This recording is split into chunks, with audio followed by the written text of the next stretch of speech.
ओम शांति। मीठे मीठे बाबा शिव पिता परमात्मा हम आत्मा को समझ दे रहे हैं। देह का भान, देह का अभिमान, इस मिट्टी में हम पाँव न रखें, इस बात की समझ शिव बाबा हमको देते हैं। तो सारा दिन अपने पर नज़र रखनी है कि कभी भी हम देह के भान में ना आए। इसकी मेहनत करनी है। बार बार शिव पिता परमात्मा हम आत्मा को इस बात की समझ देते हैं। हर तरह से हमको करेक्ट करने वाले शिव पिता परमात्मा जी का, मीठे मीठे परम पिता परमात्मा जी का हम धन्यवाद करेंगे। और कभी भी बेभान की मिट्टी में उन्होंने पाँव नहीं रखा। ऐसे व्यक्त ब्रह्मा, अव्यक्त ब्रह्मा, व्यक्त ब्रह्मा, अव्यक्त ब्रह्मा, गुप्त गरिमा, big brother, great great grandfather का रोल प्ले करने वाली आत्मा ब्रह्मा जी का तहे दिल से हम धन्यवाद करेंगे। धन्यवाद करते हुए दोनों ज़बरदस्त लाइट्स को हाजिर नाजिर करते हुए मीठे परम पिता परमात्मा जी के महावाक्य हम उन्हीं से समझेंगे। ये समझ जो है पूरे वायुमंडल में फैले, तत्वों में फैले, प्रकृति में फैले, ये दिल से दुआ करेंगे। और साथ में मीठी बाबा की मीठी समझ जो है वो यूनिवर्स में मौजूद सभी रूहों तक पहुँचे। मीठे परमात्मा जी के मीठे महावाक्य की समझ जो है वो यूनिवर्स में मौजूद सभी रूहों तक पहुँचे।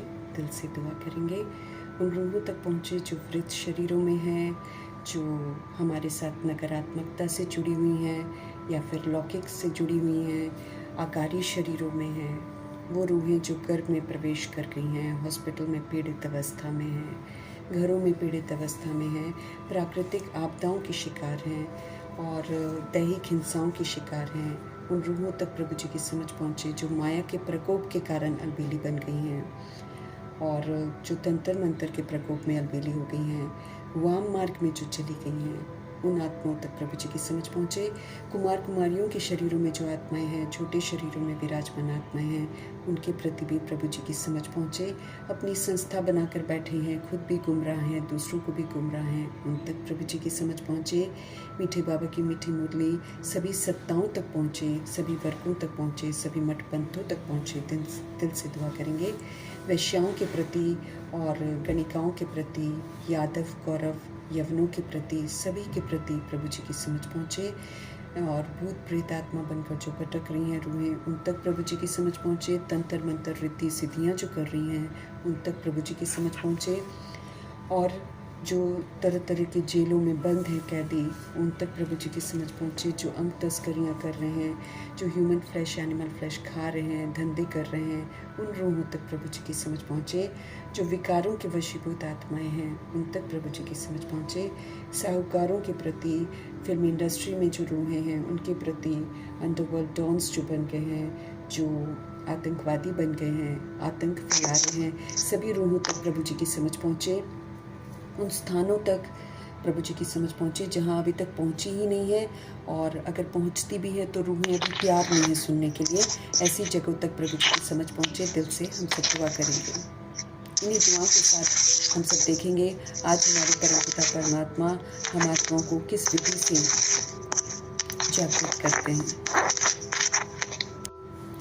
मीठे मीठे बाबा बोले, मीठे बच्चे, सूर्यवंशी राज्य मर्तबा लेने के लिए क्या करना पड़ेगा? हमको अपना सब कुछ बाप पर स्वाहा करना पड़ेगा। अगर हम सूर्यवंशी घराने में आना चाहते हैं तो सबसे पहला घराना जिसका वर्षा बाबा देने के लिए आए हैं, जिसके लिए हमको राजयोग सिखाते हैं, ऐसा वर्षा सूर्यवंशी घराने का, राजाई घराने का वर्षा देने के लिए बाबा आए हैं। तो हम आत्मा को एकदम स्पष्ट कर रहे हैं कि अगर हम उस राज्य में मर्तबा पाना चाहते हैं तो हम अपना सब कुछ बाप पर स्वाहा कर दें। फिर हम उनके डायरेक्शन पर चलें, तन भी उनके डायरेक्शन पर, मन भी उनके डायरेक्शन पर। जो भी चीज़ हमारे पास है, हमारे पास संकल्प हैं, हमारे श्वास हैं, हमारे बोल हैं, हमारे कर्म हैं, हमारी हर मूवमेंट जो है वो परमात्मा के डायरेक्शन के अनुसार हो, ऐसे हमको स्वाहा होना है। तो मीठे मीठे बाबा बोल रहे हैं, सूर्यवंशी राज्य मर्तबा अगर हम लेना चाहते हैं तो फिर हम अपना सब कुछ बुद्धि से प्रभु पर स्वाहा कर दें, फिर उसको कभी यूज़ न करें। जैसे काम, क्रोध, लोभ, मोह, अहंकार हम आत्माओं के अंदर आ गया है, देह का भान आ गया है, देह का अभिमान आ गया है। जब हम एक बार इसको प्रभु के हवाले करें तो फिर दोबारा कभी इसको यूज़ न करें। इसका हमको बहुत ध्यान रखना है। सूर्यवंशी राज्य मर्तबा अर्थात एयर कंडीशन सी टिकट है ये एसी का टिकट है। सूर्यवंशी घराना 111 लक्ष्मी नारायण जी के साथ आना कोई छोटी बात थोड़ी है। तो वो एसी का टिकट है। हम सारे टिकट ही तो ले रहे हैं, है ना। फर्स्ट क्लास का, कोई सेकंड क्लास का लेगा, कोई थर्ड क्लास भी लेगा, सब अपने अपने पुरुषार्थ के अनुसार टिकट ले रहे हैं। लेकिन ये जो सूर्यवंशी घराना है ये एसी का टिकट है। तो अगर हम चाहते हैं कि इस घराने में हम जाएं तो फिर ये सख्ती है यहाँ पर कि सूर्यवंशी घराने में जाने वाली सोल्स जो हैं अपने नाम, रूप, मर्तबा सब प्रभु पर स्वाहा कर देते हैं, फिर कभी भी उसकी स्मृति में नहीं रहते हैं। तो ऐसे हम आत्माओं को भी परमपिता परमात्मा पर स्वाहा होना है और सूर्यवंशी घराने में जाने का हक प्राप्त करना है। ये एसी टिकट है, ये यूं ही नहीं मिलती है। इसके लिए अष्टरत्न जैसा बनना पड़ता है। इसके लिए ब्रह्मा जी को फॉलो करना पड़ेगा। जैसे प्रजापिता ब्रह्मा करते हैं वैसे अगर हम करेंगे तो फिर हम इसमें जाने में कामयाब हो जाएंगे। आज का प्रश्न है, इस दुनिया में तुम बच्चों से अधिक खुशनसीब कोई भी नहीं है और कैसे? इस दुनिया में तुम बच्चों से अधिक खुशनसीब कोई भी नहीं है, कैसे? उत्तर है, तुम बच्चों के सम्मुख बेहद का बाप है। तो खुश नसीब है ना भगवान, जिसको दुनिया ढूंढती है या फिर नामुमकिन समझती है कि कभी हम उनके समीप जाएंगे। तो तुम बच्चों के सम्मुख बेहद का बाप है, उनसे तुम्हें बेहद का वर्षा मिल रहा है। कोई छोटा मोटा वर्षा तो बाबा देते नहीं है। 2500 वर्ष के राजाई घराने का वर्षा देने के लिए आए हैं। और जो 2500 वर्ष के राजाई घराने का वर्षा लेता है, जो ब्रह्मा जी को फॉलो करता है, उसको तो फिर बाकी के जन्मों में भी वो गरीब थोड़ी बन जाता है, धनवान ही रहता है। बिल्कुल अंतिम जन्मों में जाकर 1-2 जन्म में सजाएं मिलती हैं, हिसाब किताब चुकते होते हैं, वरना तो बेहद का सुख देते हैं बाबा। तो तुम बच्चों के सम्मुख बेहद का बाप है, उनसे तुम्हें बेहद का वर्षा मिल रहा है। तुम इस समय बेहद बाप, बेहद टीचर और बेहद सतगुरु के बनकर उनसे बेहद की प्राप्ति करते हो। तीनों से हमको प्राप्तियाँ होती हैं। बाप से पालना मिल रही है हमको, और टीचर से हमको शिक्षा मिलती है, और सतगुरु जी से हमको वरदान मिलते हैं। तो शिक्षाओं से, वरदानों से, और फिर जो एक बाप की पालना होती है, अपब्रिंगिंग जो होती है, कैसे बड़ा करते हैं, कैसे बच्चों को सिखाते हैं, वो वाली जो फादरली पालना है वो भी हमको मिल रही है। तो बेहद का वर्षा है ये। तो तुम बच्चों के सम्मुख बेहद का बाप है, उनसे तुम्हें बेहद का वर्षा मिल रहा है। तुम इस समय बेहद बाप, बेहद टीचर और बेहद सतगुरु, भगवान जी सभी के हैं, इसीलिए उनको बेहद का फादर कहते हैं। बनते थोड़े लोग हैं लेकिन है तो बाबा सभी के। तो बेहद के बाप, बेहद के टीचर, बेहद के सतगुरु बनकर हम उनसे बेहद की प्राप्ति अभी करते हैं। ये समय है प्राप्ति करने का।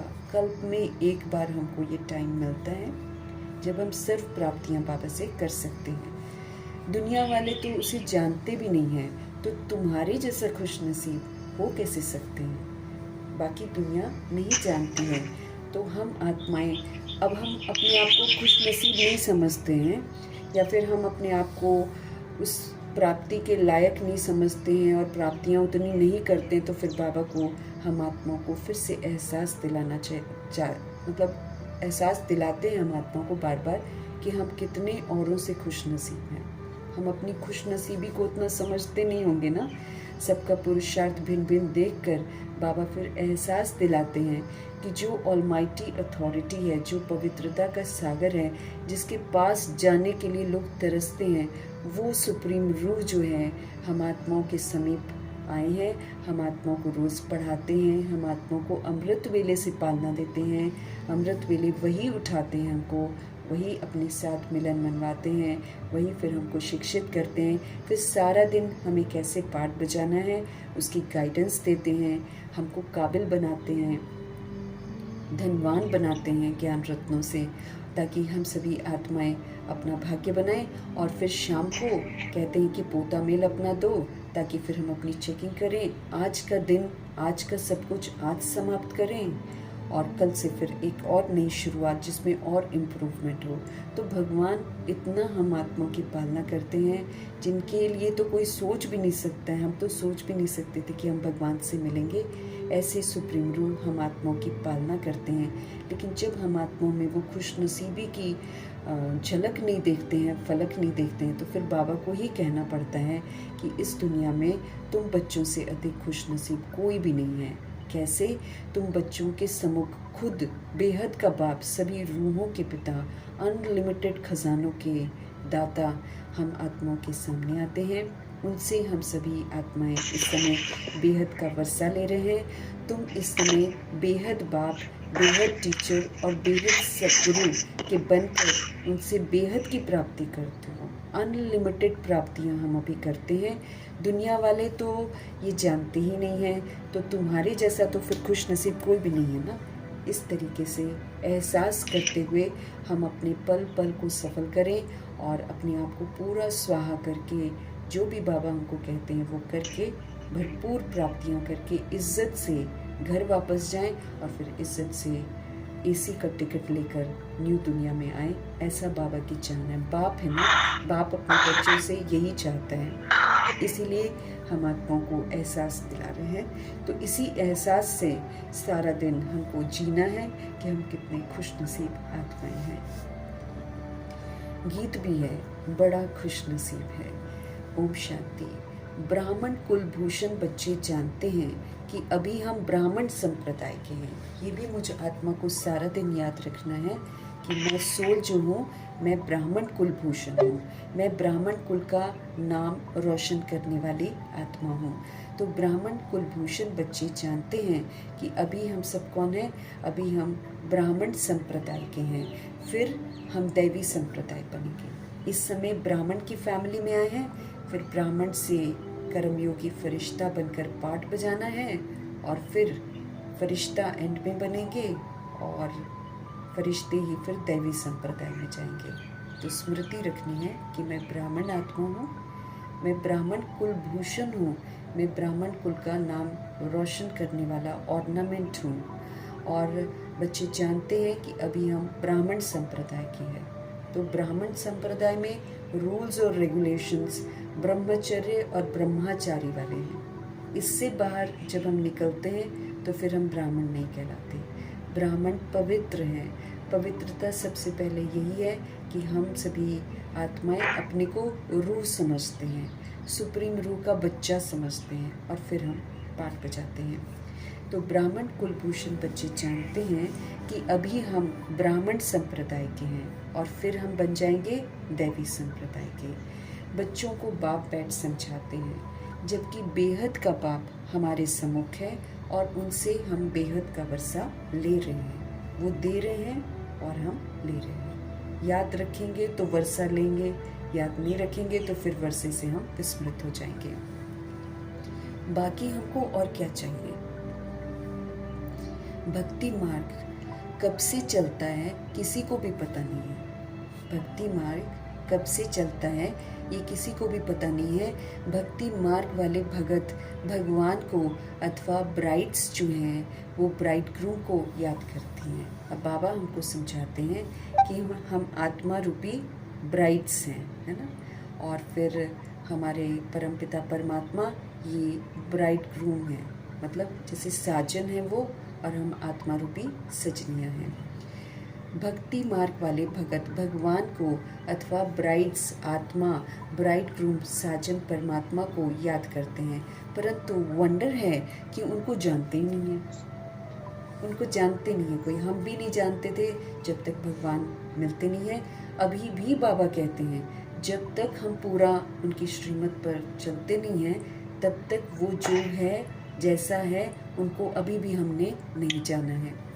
तो बाबा कहते हैं बाकी भगत जो हैं, या जब हम भगत आत्मा थे, हम सभी आत्माएं याद तो करते थे अपने अपने रीति से, लेकिन बाबा कहते हैं आश्चर्य की बात ये है कि हम सब उनको जानते ही नहीं थे। ऐसे ही आज के भगत भी जानते नहीं हैं। ऐसा कभी देखा है कि सजनी साजन को ही न जाने?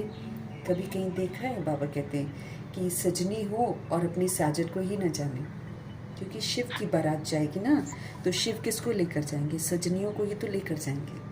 सजनियों को पहले ज्ञान गुण शक्तियों से बाबा श्रृंगार करते हैं, फिर जैसे जैसे हम ज्ञान धारण करते हैं, गुणों को धारण करते हैं, शक्तियों को धारण करते हैं, जितना जितना हम पवित्र होते जाते हैं, उतना उतना हम सजनी का दर्जा प्राप्त करते हैं, उतना उतना हम साजन की समीप आते हैं, और फिर हम उन्हीं के साथ वापस घर जा सकते हैं। बाबा कहते हैं वंडर है कि उनको जानते ही नहीं है। ऐसा कभी देखा है कि सजनी साजन को न जाने? नहीं तो याद कर ही कैसे सकते हैं? जब तक हम जानेंगे नहीं, बाबा को हम याद कैसे करेंगे? भगवान तो सबका बाप ठहरा। 800 करोड़ देहधारी इस दुनिया में मौजूद अगर हैं, तो 800 करोड़ शरीरों के अंदर शिव पिता परमात्मा कहते हैं कि सभी में आत्माएं जो विराजमान हैं, वो सारी की सारी आत्माएं जो हैं वो शिव पिता परमात्मा की संतान हैं। चाहे कोई उन्हें माने, चाहे कोई न माने, कोई क्रिश्चियन बन जाए, कोई मुस्लिम बन जाए, कुछ भी बन जाए, लेकिन ये जो एहसास है कि आत्मा परमात्मा के बच्चे हैं ना, ये बाबा ही आकर दिलाते हैं। ये तो मुखौटे हमने धारण किए हुए हैं, मुस्लिम के और क्रिश्चियन के और सिख के और ईसाई के। ये तो पहनावे से, शरीर के पहनावे को बदलते हैं, या फिर कोई पानी रूपी अमृत पीते हैं, और या फिर सिखिज़म की तरह बैप्टाइज, अपना सबका अपना अपना बैप्टिज़म है। वो बैप्टाइज होकर अपने आप को कहते कि हम ये हैं। अब बाबा हमको ये समझाते हैं कि चाहे हम किसी को भी मानते रहें, असलियत यही है कि हम सभी निराकार आत्माएं ज्योति बिंदु हैं, और हम सभी के पिता एक ही हैं, परम पिता परमात्मा। बाबा कहते हैं भगवान तो सभी का बाप ठहरा। हर आत्मा जब शरीर छोड़ने लगती है तो फिर याद करती है, उस परम पिता परमात्मा को याद करती है, क्योंकि फिर कोई मदद के लिए सामने नहीं आता है ना, तो याद फिर उसी को करती है। बाबा कहते हैं भगवान सबका बाप ठहरा। बच्चे बाप को याद करते हैं, परंतु पहचान के बगैर याद करना सब व्यर्थ हो जाता है। जब तक, इसीलिए तो बाबा कहते हैं जब तक आप अपने आप को आत्मा नहीं समझेंगे, तब तक आप परमात्मा को याद नहीं कर सकते। तो पहचान बहुत ज़रूरी है। बाबा कहते पहचान के बगैर याद करना सब व्यर्थ हो जाता है। अगर हम भी अभी आत्मा की पहचान और परमात्मा के साथ अगर हम योग नहीं लगाते हैं, तो ना तो हमको प्राप्तियाँ होती हैं, ना तो हमको प्राप्तियाँ होती हैं, और ना हमारे विक्रम विनाश होते हैं, कुछ भी नहीं कर सकते।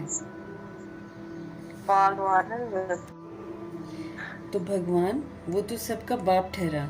बच्चे बाप को याद करते हैं, परंतु पहचान बगैर याद करना सारा व्यर्थ हो जाता है। हमको अपने लिए भी समझना है, अगर हम आत्मा बनकर बाबा को याद नहीं कर रहे हैं तो सारा व्यर्थ हो रहा है।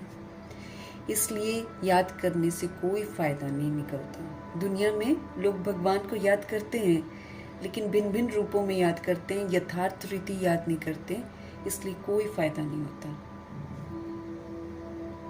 कोई पवित्र बनता नहीं है, किसी में बदलाव आता नहीं है। जितना हम भक्ति करते जाते हैं, उतना हमारा स्वरूप भी बिगड़ता जाता है, उतना हम लोग कामी, क्रोधी, लोभी सब बन जाते हैं, उतना मोह और बढ़ता जाता है। तो इसीलिए चूँकि हम पहचान के बिना उनको याद करते हैं, उनसे ताकत हमको मिलती नहीं है, समझ हमको मिलती नहीं है, इसलिए बाबा कहते उस याद करने से कोई भी फ़ायदा नहीं होता। हम भी पहचान के साथ याद नहीं करेंगे, हमको भी कोई फ़ायदा नहीं हो रहा है। बाबा कहते हैं याद करते कोई भी उस एम ऑब्जेक्ट को पाते ही नहीं है। अब एम ऑब्जेक्ट है कि फरिश्ता बनो, फरिश्ता से फिर देवता बनो।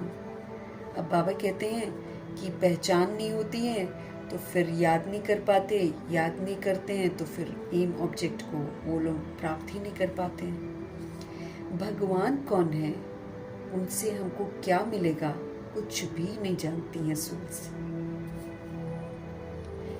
वो सिर्फ सोचते हैं कि अभी हम प्रे कर लें तो हमारा घर गृहस्थ ठीक चले, जॉब ठीक चले, बच्चे ठीक रहें, पढ़ जाएं, बच्चों की शादियां हो जाएं, फिर बच्चों के बच्चे हो जाएं, हमारे पास एक घर आ जाए, एक गाड़ी आ जाए। इस तरह की ज़रूरतों को पूरा करने के लिए प्रार्थना करते हैं। भगवान से हमको क्या मिलता है वो उनको समझ में नहीं आता है।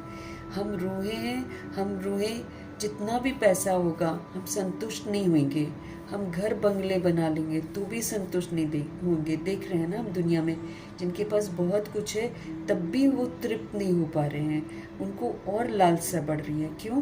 क्योंकि वो जो रूह है ना वो कुछ और ढूंढ रही है जो उसको विनाशी चीज़ों से मिल ही नहीं रहा है। तो इसीलिए दौड़ जो है ये दौड़ ख़त्म करते हैं सिर्फ शिव बाबा। लेकिन वो भी दौड़ हमारी तब ख़त्म होती है जब हम वाकई खुद को रियलाइज़ कर लेते हैं और हम अपने परमपिता परमात्मा को रियलाइज़ कर लेते हैं। वो फिर अति इंद्रिय सुख है जो आत्मा ढूंढती है। आत्मा शांति ढूंढती है। आत्मा वो रूह वाला जो प्यार है ना, सच्चा वाला प्यार, उसको ढूंढती है। आत्मा शक्तियाँ चाहती है। आत्मा चाहती है कि सब उसको समझें, तो वो समझ चाहती है, वो आनंदित रहना चाहती है। लेकिन ये सारी चीज़ें वो ढूंढती है देहधारियों में, वो ढूंढती है दैहिक चीज़ों में। इसलिए भक्ति करके भी आत्मा को कोई प्राप्ति नहीं होती है। तो बाप कहते हैं भगवान कौन है और उनसे क्या मिलेगा? उनसे रूहों को वो सब कुछ मिलता है जिसकी तलाश में वो 63 जन्म इतने संबंध बनाती है, इतने बंधन बनाती है। वो जो ढूंढती है ना वो भगवान देते हैं। भगवान स्थूल चीज़ें नहीं देते हैं। इसलिए आज भी अगर हम बाबा को जानते हैं और हम बाबा को बोलेंगे ना बाबा ये चीज़ मेरे पास नहीं है, ये चीज़ दे दो, वो चीज़ दे दो, तो बाबा वो चीज़ें पूरी नहीं करते हैं। बाबा रूह को जागृत करते हैं। बाबा हम रूहों को हमारे स्वधर्म के बारे में बताते हैं। फिर बाबा हमको कहते हैं कि अब आपके जो गुण हैं आपके ना, इसको आप यूज़ करो। उसको फिर हम यूज़ करते करते हम सतोगुणी बन जाते हैं। और फिर इस तरीके से जब हम सहयोग सभी रूहों को देते हैं तो वो रूहें भी सतोगुणी बन जाती हैं। ऐसे सुंदर विधियों से बाबा हमको करेक्ट करते हैं। और जब हम रावण राज्य में रहते हैं तो हम सिर्फ अपने बारे में सोचते हैं और बाकी सब के बारे में हम टिक्का टिप्पणी करते हैं। लेकिन बाबा आकर जब आत्मा भाई भाई का फ़र्ज़ कैसे निभाया जाता है जब वो सिखाते हैं तब आत्मा तृप्त होती है, तब खुश होती है, तब संतुष्ट होती है। लेकिन देह का अभिमान भिन्नता सिखाता है तो वो भिन्नता करती है और दुखी होती रहती है।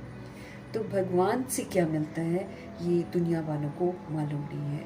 भगवान हमको लायक बनाते हैं, हमको जीना सिखाते हैं, कैसे उठना बैठना है, कैसे खाना पीना है, कैसे हमको यहाँ पर रहना है, हर तहजीब हमको सिखाते हैं।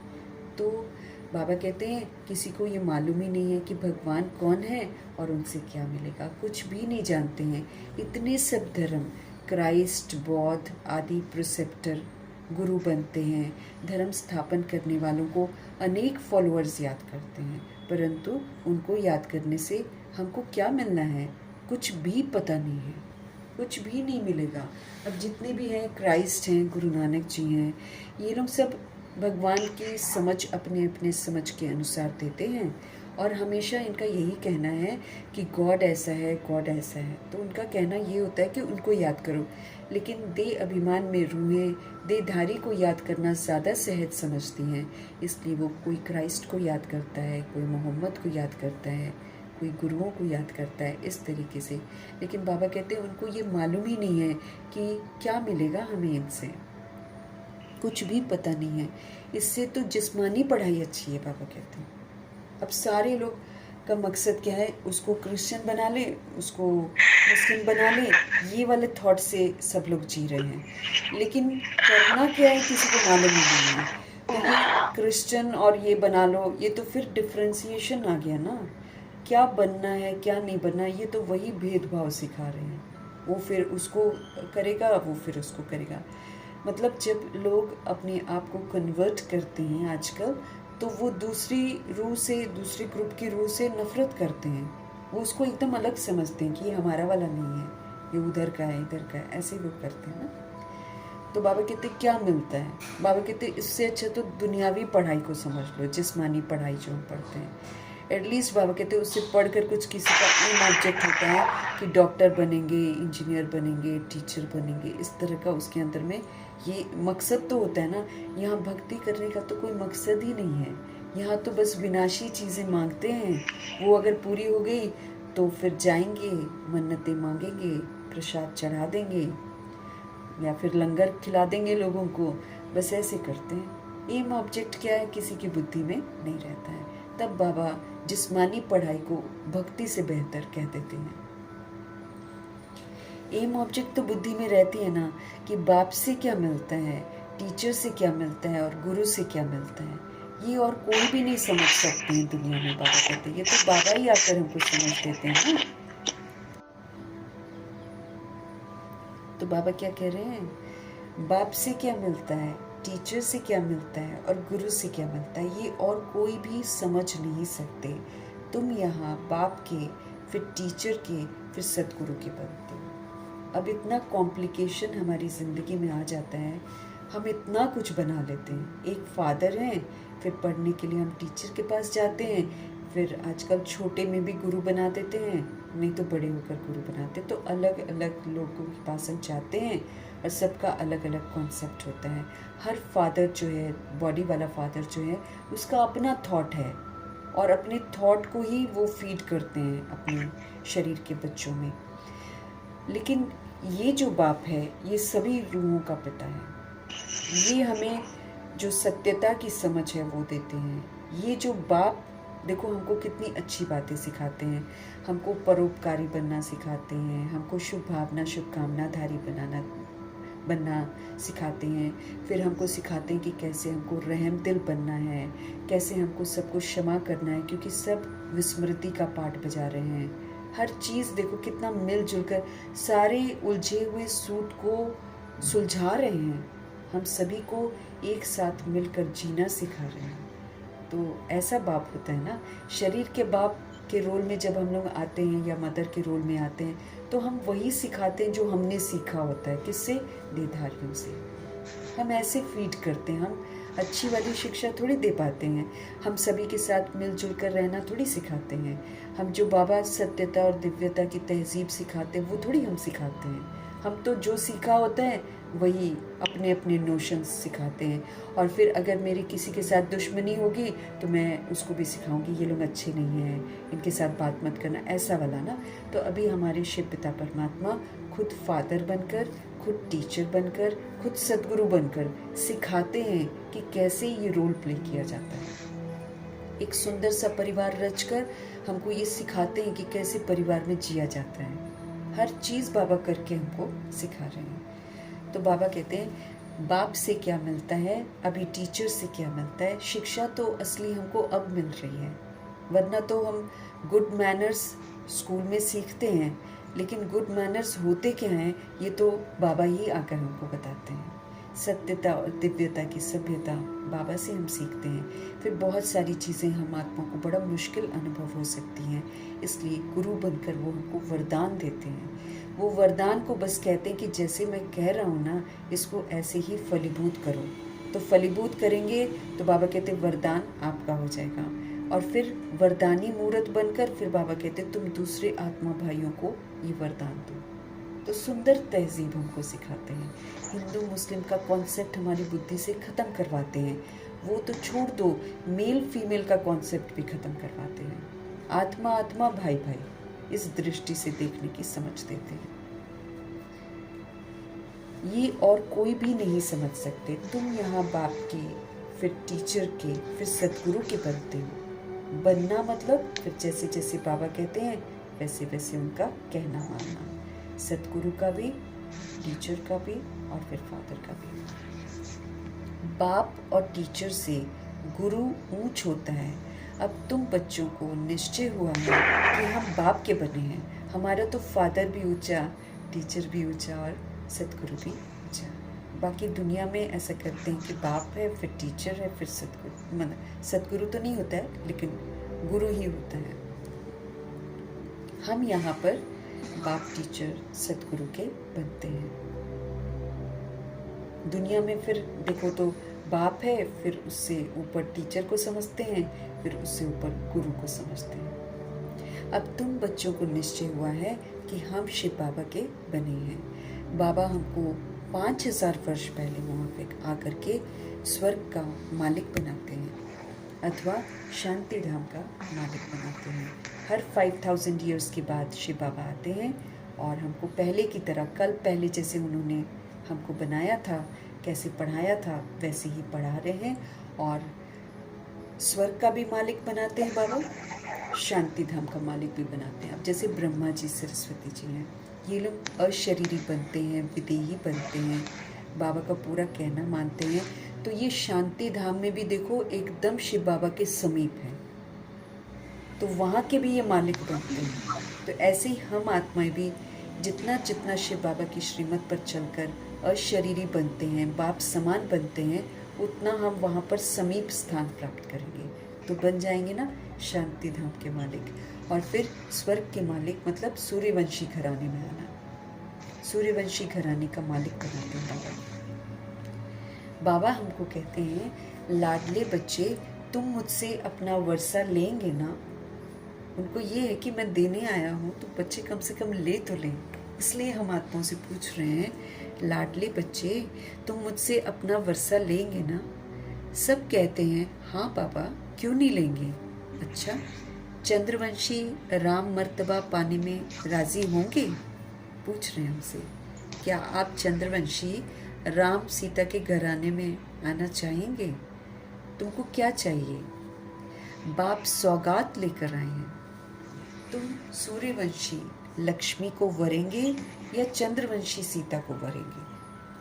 अगर हम पूरा श्रीमत पर चल रहे हैं तभी सूर्यवंशी में जा सकते हैं। नहीं तो क्या होता है कि हम सभी पढ़ते हैं और किसी से भी पूछो तो बाबा कहते हैं कि सब सूर्यवंशी घराने में आएंगे, इसलिए हाथ उठाते हैं।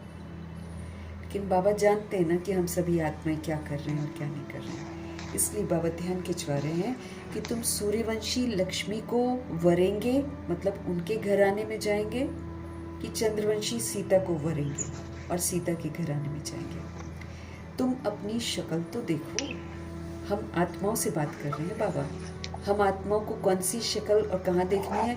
ज्ञान रूपी दर्पण में देखना है अपने आप को। ये ज्ञान अपने आप अंदर में ना हमको रियलाइज कराता है, आप ऐसे हो, आप ऐसे हो। कितना भी हम कुछ कर लेना, अंत में हमको ज्ञान दिखाता है आईना कि ये चीज़ अभी ठीक नहीं है, ये चीज़ अभी ठीक नहीं है। अंदर ज़रूर बोलता है, इसीलिए अंत में रिजल्ट भी हम आत्माएं खुद ही अनाउंस करेंगे, बाबा नहीं अनाउंस करेंगे। हमारी अवस्था अनाउंस कर देगी कि ये प्रजा बनेगा, ये राजा बनेगा, ये प्रिंस बनेगा, साहूकार बनेगा।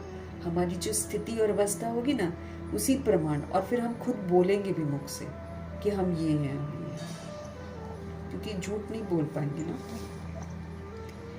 तुम अपनी शक्ल तो देखो, आत्मा को बोल रहे हैं, ज्ञान रूपी दर्पण में खुद को तो देखो। श्री नारायण को व श्री लक्ष्मी को वरने लायक हो। कहीं गलत फहमी में न रह जाए ना हम लोग कि बी के बन गए हैं मतलब हम लक्ष्मी नारायण के घराने में आएंगे, है ना। तो इसीलिए हमारा ध्यान खिंचवा रहे हैं कि तुम अपनी शक्ल तो देखो ज्ञान रूपी दर्पण में, है ना। श्री नारायण को या श्री लक्ष्मी को वरने लायक हो। बिगर लायक बनने के वर कैसे सकते? वरना मीन्स उनके घराने में आना। तो बाबा स्पष्ट कर रहे हैं कि जब तक तुम लायक नहीं बनोगे तो तुम कैसे वर सकते हो। अब बाप बैठकर हमको समझाते हैं, हूबहू जैसे कल पहले हमको समझाया था, फिर से बाबा हमको समझा रहे हैं। तो फिर से आकर वर्षा ले रहे हैं। बाबा कहते कल पहले भी तुम मेरे पास आए थे, अभी तुम फिर से वही वर्षा दे रहे हो। तुम्हारी एम ऑब्जेक्ट ही है कि हम बेहद के बाप से बेहद का वर्षा लेंगे। तुम्हारी मेन ऑब्जेक्ट है ना, एम ऑब्जेक्ट जो है वो बेहद के बाप से हम बेहद का वर्षा लेंगे। बेहद का वर्षा मतलब सूर्यवंशी। अगर हम त्रेता युग में आते तब बेहद का वर्षा थोड़ी है, तब तो हम सज़ा भी खाएंगे और बाबा से परमधाम में भी थोड़ा दूर रहेंगे और 1250 वर्ष परमधाम में ही रहेंगे। 1250 वर्ष के बाद फिर हम नीचे आएंगे। बाबा कहते हैं तुम सूर्यवंशी घराने की आत्माएं जो 1250 वर्ष यूज़ कर लेंगी इस सृष्टि का, उसको तुम यूज़ करोगे। मतलब बाबा का कहना है कि जूठा यूज़ करोगे तुम। इसीलिए वो हमको हमेशा कहते हैं कि बाकी सब तरफ से अपना दिमाग हटाओ, पूरा पुरुषार्थ करो और सूर्यवंशी घराने में आओ। जैसे ब्रह्मा जी और सरस्वती जी ने कलयुग को पीठ करके कलयुग की कोई भी कमी कमजोरी को यूज़ नहीं किया था, श्रीमत पर पूरा चले थे, ऐसे हमको चलना पड़ेगा। ब्रह्मचर्य के साथ हमको ब्रह्मचारी बनना पड़ेगा, तब जाकर हम लायक बनेंगे और तब जाकर हम सूर्यवंशी घराने में जाएंगे। तुम्हारी एम ऑब्जेक्ट ही है बेहद के बाप से बेहद का वर्षा लेने की, वो है सूर्यवंशी राज्य मर्तबा। सेकंड ग्रेड है चंद्रवंशी, सेकंड, जिसको बाबा नापास भी बोलते हैं। बाबा कहते हैं वो लोग 33% लेकर पास होते हैं, राम सीता जी।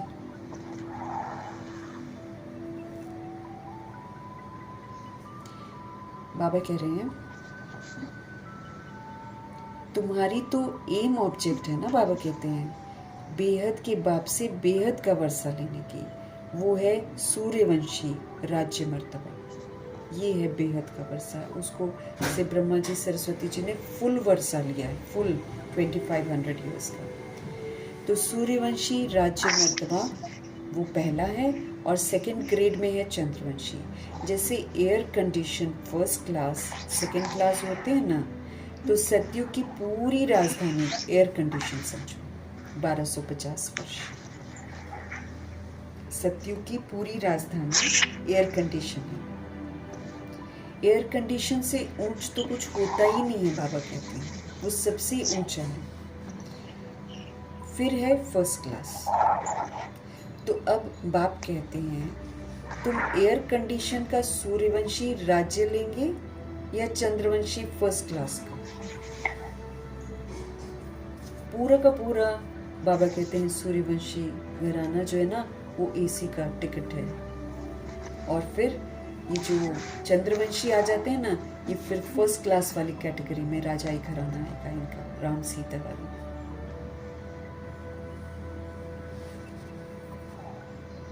उससे भी कम तो फिर सेकंड क्लास, अगर राजाई घराना नहीं है तो फिर सेकंड क्लास हो जाएंगे। इसमें बाबा कहते हैं कम तो फिर सेकंड क्लास में नंबरवार वारिस बनो, फिर तुम पीछे पीछे आकर राज्य पाओगे। जिसने जब जैसा कमाया होगा वैसे ही वो उसका इमर्ज होएगा, वैसे ही वो रूह नीचे आ जाएगी। नहीं तो थर्ड क्लास प्रजा, फिर उनमें भी टिकट रिजर्व होती है। बाबा कहते हैं थर्ड क्लास वालों में भी रिजर्व होती है, first class reserve, second class reserve, नंबरवार दर्जे होते हैं ना। बाकी सुख तो वहाँ है, लेकिन फिर भी बाबा कहते हैं यहाँ से जाते समय भी एक मन में अभाव रह जाएगा कि हम वो नहीं बने। और वहाँ भी जब हम आएंगे तो वो जो हैप्पीनेस लक्ष्मी नारायण जी को होगा, वो हैप्पीनेस सबको थोड़ी होगा। सब में अंदर अंदर कहीं कुछ न कुछ अभाव ज़रूर होगा। बाकी बाबा कहते हैं सुख तो वहाँ है ही, अलग अलग कंपार्टमेंट तो है ना। साहूकार आदमी टिकट लेंगे एयर कंडीशन की, तुम्हारे में साहूकार फिर कौन बनते हैं? ऐसे दुनिया में कोई अमीर होता है तो वो एसी का टिकट लेता है। बाबा कहते हैं फिर तुम्हारे में साहूकार कौन बनेगा? जो सब कुछ बाप को दे देता है। सच्चाई सफाई चाहिए ना यहाँ पर। जो अपना सब कुछ बाप के हवाले कर देते हैं बुद्धि से, वो बाबा ये सब कुछ आपका है। भारत में ही महिमा गाई हुई है। दिल से सब कुछ प्रभु को देना है और फिर उनकी अमानत समझकर यूज़ करना है, क्योंकि बाबा को देते हैं तो बाबा ले थोड़ी लेते हैं। तन मन धन संबंध संपर्क श्वास संकल्प बोल सब कुछ हवाले करते हैं हम लोग बुद्धि से। ब्रह्मा जी की तरह थोड़ी कर दिया हमने सब कुछ, लेकिन बुद्धि से हवाले करके फिर बाबा क्या करते हैं वो हमको दे देते हैं और फिर बोलते हैं अब तुम इसको मेरी अमानत समझो और मेरी अमानत समझकर मेरे डायरेक्शन पर इसको यूज़ करो। वो सोल जो ऐसा करेगी जो कभी भी किसी मेरे मेरे को फिर मेरा नहीं कहेगी, वो रूह साहूकार बनती है। बाबा अपनी तरफ से स्पष्ट कर दे रहे हैं ना, ताकि कल को हम ना कहे कि हम तो ये किया, हमने तो ये किया, हमको फिर क्यों नहीं ये टिकट मिला, है ना।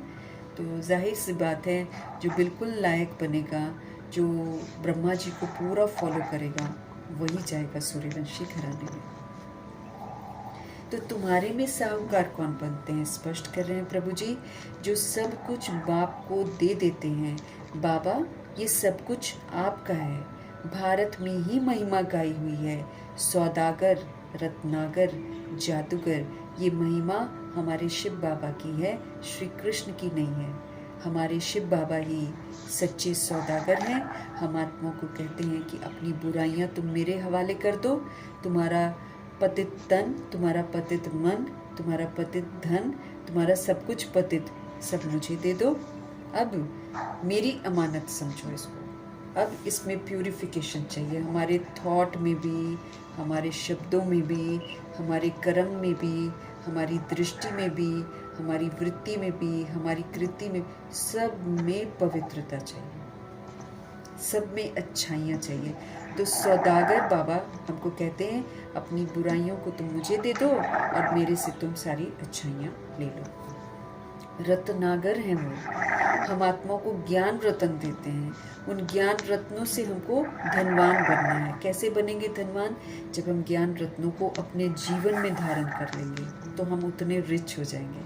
जैसे सबसे पहला ज्ञान हमको क्या मिलता है कि तुम आत्मा हो। तो जब मैं आत्मा समझूंगी और आत्मा समझकर पाठ बजाऊंगी ना, तो मैं रिच होती जाऊंगी, क्योंकि आत्मा बनकर पाठ फिर मैं ऊंचा बजाऊंगी ना, मैं फिर सतोगुणी पाठ बजाऊंगी, मैं परमात्मा की स्मृति में रहकर पाठ बजाऊंगी, तो फिर मेरा सारा कर्म बोल सब कुछ ऊंचा ऊंचा हो जाएगा। तो हम क्या बन जाएंगे? धनवान बन गए।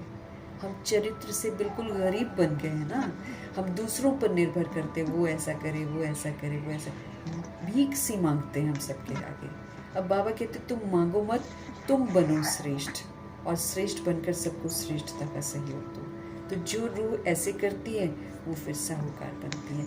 तो रत्नागर परमपिता परमात्मा ज्ञान रत्नों की तो थालियां भर भर के देते हैं। जो इन रत्नों को धारण कर लेते हैं अपने जीवन में, वो फिर अनमोल रत्न बन जाते हैं। फिर हमारे शिव पिता परमात्मा जादूगर भी कहलाते हैं। पतित दुनिया रावण राज्य में प्रवेश करते हैं, और रावण राज्य में प्रवेश करके अपनी जादूगरी देखो कैसे दिखाते हैं कि किसी को पता भी नहीं चलता है, सारी दुनिया को पता भी नहीं चलता है। स्वर्ग की स्थापना भी कर देते हैं और देवी देवता भी बना देते हैं, है ना, पवित्र बना देते हैं पतित दुनिया में आकर, फिर पूरे सृष्टि का परिवर्तन करवा देते हैं।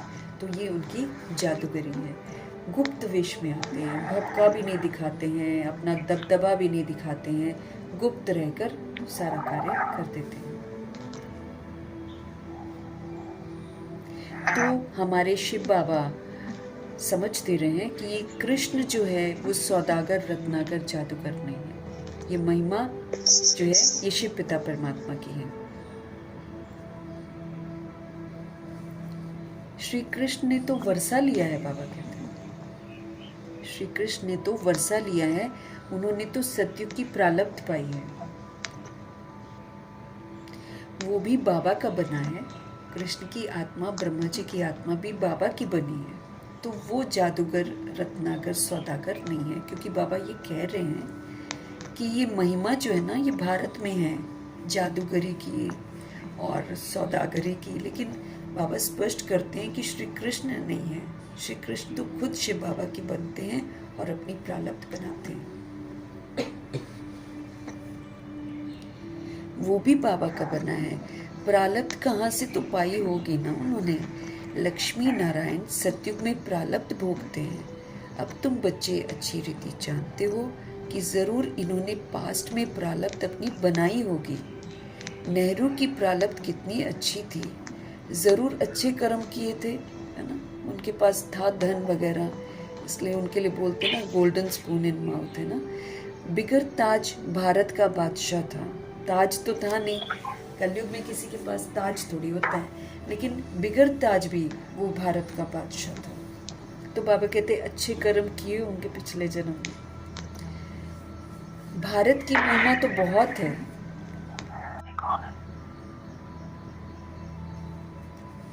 बाबा क्या कह रहे हैं हमको, बिगड़ ताज भारत का वो बादशाह था। भारत की महिमा तो बहुत है। भारत जैसा ऊंच देश तो कोई हो ही नहीं सकता, क्योंकि प्रभु जी आते हैं इसलिए इसकी अहमियत बहुत ज़्यादा है। और फिर भारत कभी पवित्र भी तो था, इसीलिए ये ऊंच देश है। इनके जैसा फिर कोई हो नहीं सकता। भारत परमपिता परमात्मा का बर्थ प्लेस है। शिव बाबा यहीं पर आते हैं, अवतरित यहीं पर होते हैं। ये राज कोई की बुद्धि में बैठता ही नहीं है। बाबा कहते हैं परमात्मा ही सबको सुख शांति देते हैं आधा कल्प के लिए। भारत ही नंबर 1 तीर्थ स्थान है। इसी को लोग इसीलिए बाहर से भी लोग यहाँ पर आना पसंद करते हैं। परंतु ड्रामा अनुसार सिर्फ एक बाप को भूल जाते हैं ना, तो सृष्टि की हालत देखो आज कैसी है। अगर सभी रूहों को ये पता चल जाए कि हम रूहें हैं और हम रूहों का पिता शांति का सागर है, पवित्रता का सागर है, तो बच्चे आज ऐसे अपवित्र होंगे क्या? नहीं होंगे ना। लेकिन बाबा कहते हैं एक बाप को भूलने से देखो आज सृष्टि की हालत क्या हो गई है। और फिर लोग कह देते हैं कि भगवान कण कण में है, भगवान सब में है। तो फिर भगवान भी पूछते हैं ना, तो फिर हालत क्यों ऐसी है? इसलिए शिव बाबा फिर से आते हैं। फिर से हम अनाथ बन गई आत्माओं को सनाथ बनाते हैं। फिर से हम नास्तिक बन गई आत्माओं को आस्तिक बनाते हैं। अब बाप कहते हैं अशरीरी भव, अपने को आत्मा निश्चित करो। अब शिव बाबा हमको कहते हैं अशरीरी भव, अपने को आत्मा निश्चय करो कि मैं आत्मा इस शरीर से बिल्कुल अलग हूँ। ये शरीर मुझ आत्मा का एक इंस्ट्रूमेंट है जिसको मैं यूज़ करती हूँ पार्ट बजाने के लिए। ये मेरी ड्रामा की ड्रेस है। अपने आप को बार बार समझाना है, तब तो हम इससे अलग होंगे। फिर अपने आप को याद दिलाना ये शरीर रूपी इंस्ट्रूमेंट मैंने बहुत बार बदली किया है, एक बार थोड़ी है ना। मैं लेती हूँ छोड़ती हूँ, मैं लेती हूँ छोड़ती हूँ। तो फिर इससे हम डिटैच होना शुरू करेंगे।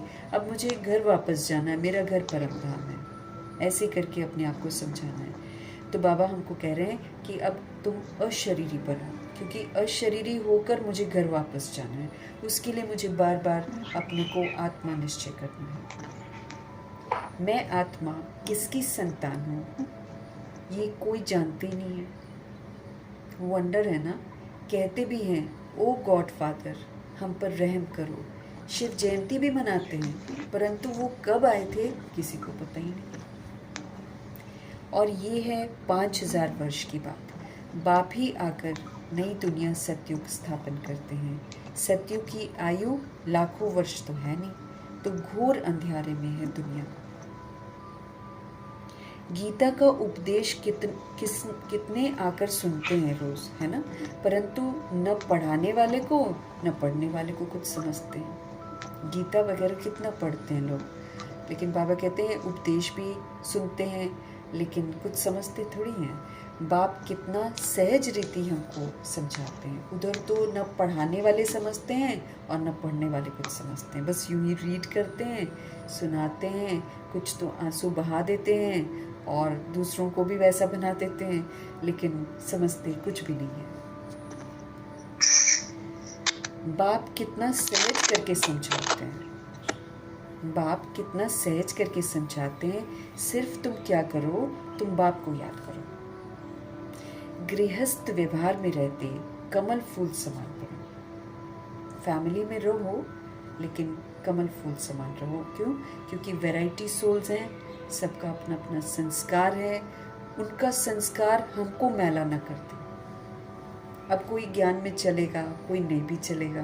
किसी का पाठ नहीं होगा तो नहीं चलेगा ना, लेकिन वो अपनी रीति से पाठ बजाएगा। फिर अड़ोस पड़ोस हैं, फिर हम रास्ते में कहीं जाते हैं, फिर हम दफ्तर जाते हैं, स्कूल जाते हैं। तरह तरह की आत्माओं के साथ हमारी मुलाकात होगी। लेकिन बाबा हमको बोलते हैं आप कमल आसन पर रहो, अर्थात कमल की तरह पावरफुल रहो, ताकि किसी का भी मैलापन मुझ आत्मा को मैला न करे, किसी की विस्मृति मुझे विस्मृत न कर दे। तो बाप कितना सहज करके हमको समझाते हैं, आप सिर्फ बाप को याद करो। गृहस्थ व्यवहार में आना है, लेकिन रहते कमल फूल समान बनो। विष्णु को ही सब अलंकार दे रखे हैं, है ना।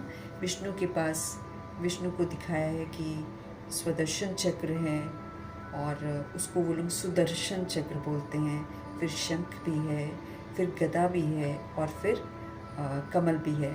और विष्णु जी प्रतीक हैं प्रवृत्ति मार्ग के, है ना। 4 हाथ हैं, तो प्रवृत्ति मार्ग को दर्शाते हैं, पवित्र गृहस्थ आश्रम को दर्शाते हैं। तो इसलिए अलंकार विष्णु जी को देते हैं। अब वो जो अलंकार है वो मुझे यूज करने हैं, वो अलंकार मुझे यूज करने हैं, है ना। मुझे स्व का दर्शन का जो नॉलेज बाबा ने दिया है वो मेरी बुद्धि में घूमता रहना चाहिए। और फिर जो मिठास है, स्वदर्शन चक्र के नॉलेज की जो मिठास है, उसको आचरण में लाना है, व्यवहार में लाना है, तो वो हो जाती है शंख ध्वनि। और फिर श्रेष्ठ कर्मा करनी है, विकारों पर जीत प्राप्त करनी है, उसका प्रतीक है गदा। और फिर ये सारा कुछ करने के लिए मुझे क्या करना पड़ेगा? कमल आसन पर रहना पड़ेगा, क्योंकि बाहर की दुनिया तो डिफरेंट बिहेव करेगी। तो अगर उसने मेरे को प्रभावित कर दिया तो ये तो मेरा स्वदर्शन चक्र भी गिर जाएगा, शंख भी गिर जाएगा, तो गदा भी गिर जाएगा। ये गिरना नहीं चाहिए, इसकी स्मृति मेरी बुद्धि में रहनी चाहिए। और उसी अनुसार अब शंख की ध्वनि जब हम करते हैं तो बाबा कहते हैं कि जो ज्ञान तुमको मिलता है उस समझ का पाठ बजाओ। वो जो समझ का पाठ होगा उसमें इतनी मिठास होगी कि रूहों का आकर्षण प्रभु की तरफ जाएगा।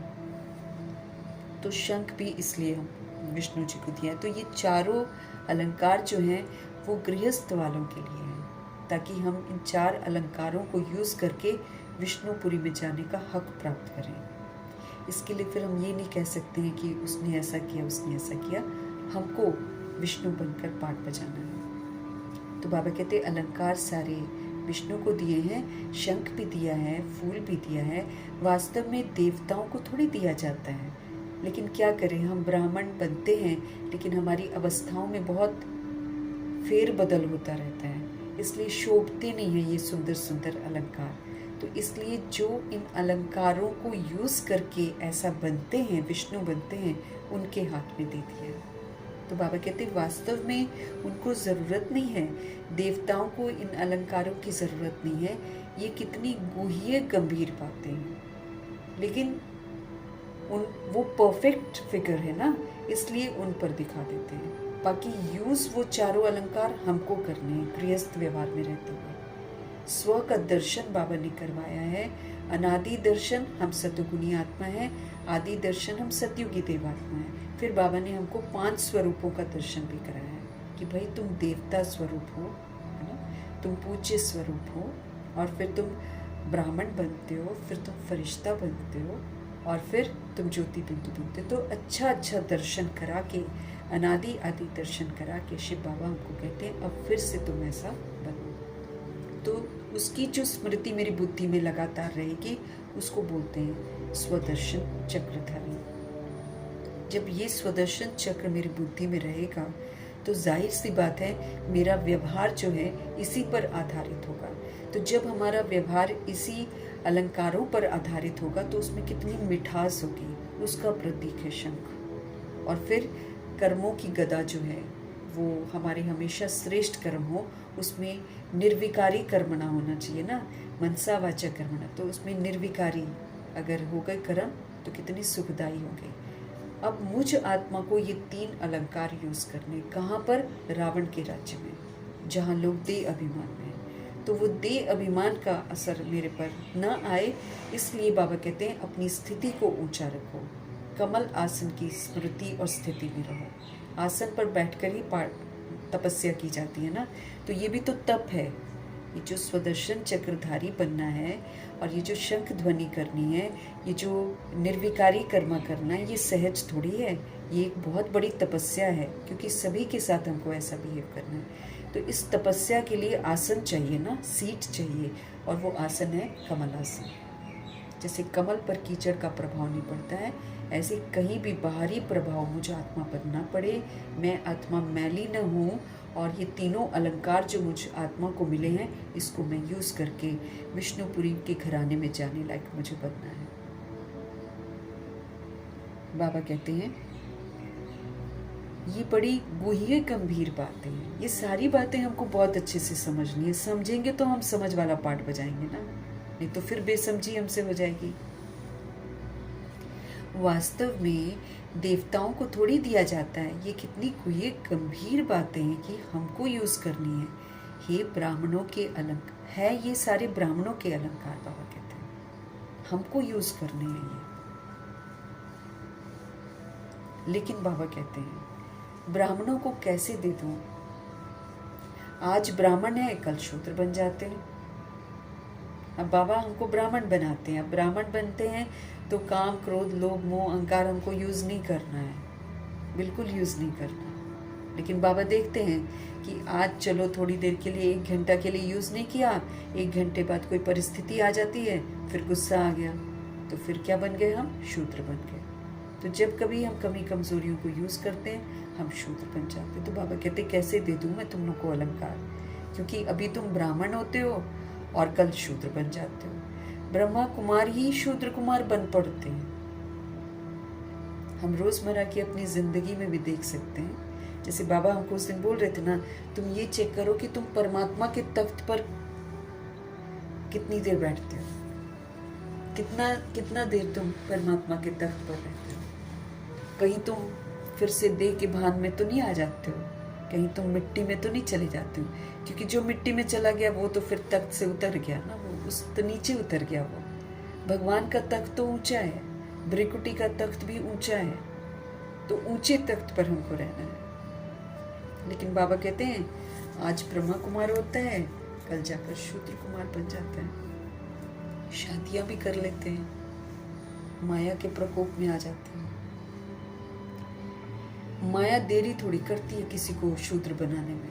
अगर हम थोड़ा सा अवेयर नहीं रहते हैं तो, या फिर हमको अगर आदत होती है ना कि ऐसे सारे काम हो, वैसे सारे काम हो, तब तो माया ने हमको पकड़ना ही पकड़ना है। बिल्कुल उल्टा दूसरी सोल करेगी। फिर देखा जाता है कि कितना हम अधीन हो गए और कितना पावरफुल हुए।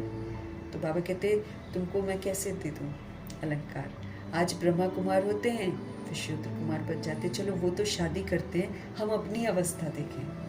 हम कितनी देर बाबा के दिल तख्त पर रहते हैं, कितनी देर। अगर हम देह के भान में आ गए हम फिर शूद्र बन गए, देह अभिमान में आ गए शूद्र बन गए, किसी भी तरह के व्यर्थ चल पड़ा हम शूद्र बन गए।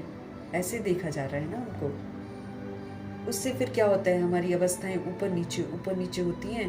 तो फिर बाबा कहते हैं फिर मंजिल पर कैसे पहुंचोगे। यहाँ तो ये कहा गया है कि गलती ही नहीं कोई करनी है, तब जाकर मंजिल पर पहुंचते हैं। ब्रह्मा जी सरस्वती जी ने गलती नहीं की तभी तो मंजिल पर पहुंचे हैं ना। तो हमको भी बाबा ध्यान खिंचवा रहे हैं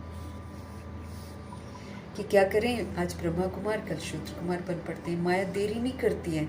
अगर हम कोई गफलत करते हैं, अगर हम श्रीमत पर नहीं चलते हैं, बुद्धि हमारी खराब हो जाती है, तो माया अच्छी तरह चमाट मारकर हमारा मुंह ही फेर देती है। माया तो उकसाती है, माया एक्चुअली परख हमको ध्यान खिंचवाती है कि तुम चले तो हो भगवान के बनने के लिए, तो तुम्हारे अंदर तो ये खामी है, ये खामी है, ये खामी है। ये माया हमको बताती है, क्योंकि माया आए ना तो हमको पता ही ना चले, हम अपने आप में मियाँ मिट्ठू बनकर बैठ जाएं कि हम तो बिल्कुल ठीक चल रहे हैं। लेकिन ये माया ही है जो हमारी कमी कमजोरियों को दर्शाती है, और हमको अलर्ट हो जाना है ताकि हम उस कमी को दूर करें।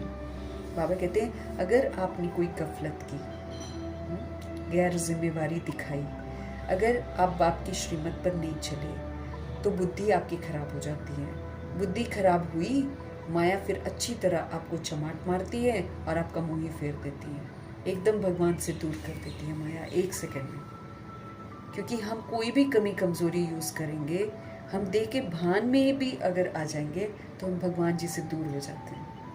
ये जो रावण राज्य में हमने बुराइयां धारण करी हैं, इनमें से इसका अंश भी होगा तो हम भगवान से दूर हैं। यहीं पर रह जाएंगे हम धर्मराजपुरी में, उड़ ही नहीं पाएंगे सूक्ष्म वतन तक। वहाँ पर एक मिलन होगा ना, बाबा ने बोला है अंत में। जो रूहें पास हो जाएंगी, मतलब अच्छा वाला पास, वो सूक्ष्म वतन तक पहुँच जाएंगी। वहाँ पर फिर एक बार सबका मिलन होता है भगवान के साथ, फिर उड़ जाते हैं। तो बाबा कहते हैं माया देरी थोड़ी करती है, तुम गफलत करके देखो थोड़ी सी, एकदम तुमको अच्छा खासा थप्पड़ मारेगी और आपका मुंह ही फेर देगी दूसरी तरफ, आपको गिरा देगी। मनुष्य गुस्से में कहते हैं ना, थप्पड़ मार मुंह फेर दूंगा, आजकल तो बोलते ही हैं कान के नीचे लगा दूंगा। तो कुछ मम्मियाँ तो बोलती हैं मैं तो तुम्हें छज्जे से नीचे फेंक दूंगी, छोटे छोटे को, अगर तुमने ऐसा किया ना छज्जे से नीचे फेंक दूंगी, ऐसे बोलते हैं ना। तो गुस्से का चरम सीमा देखो। फिर बच्चे वही सीखते हैं, बच्चे बड़े होकर फिर वैसे ही, जब माँ बाप, शरीर के माँ बाप बेबस हो जाते हैं तो वो भी ऐसे ही करते हैं। इस बात का एहसास किसी को है नहीं कि कर्मों की गुइया गति कितनी खतरनाक है। बाबा कहते हैं मनुष्य गुस्से में कहते हैं ना, थप्पड़ मार मुंह फेर दूंगा, तो माया भी ऐसी है कि तुम बाप को भूलो, देखो मैं तुम्हें थप्पड़ मारूंगी। है वो बाप की फ्रेंड, शिव बाबा की फ्रेंड है, बेटी है, जैसे बाबा बोलते हैं मेरी बेटी है।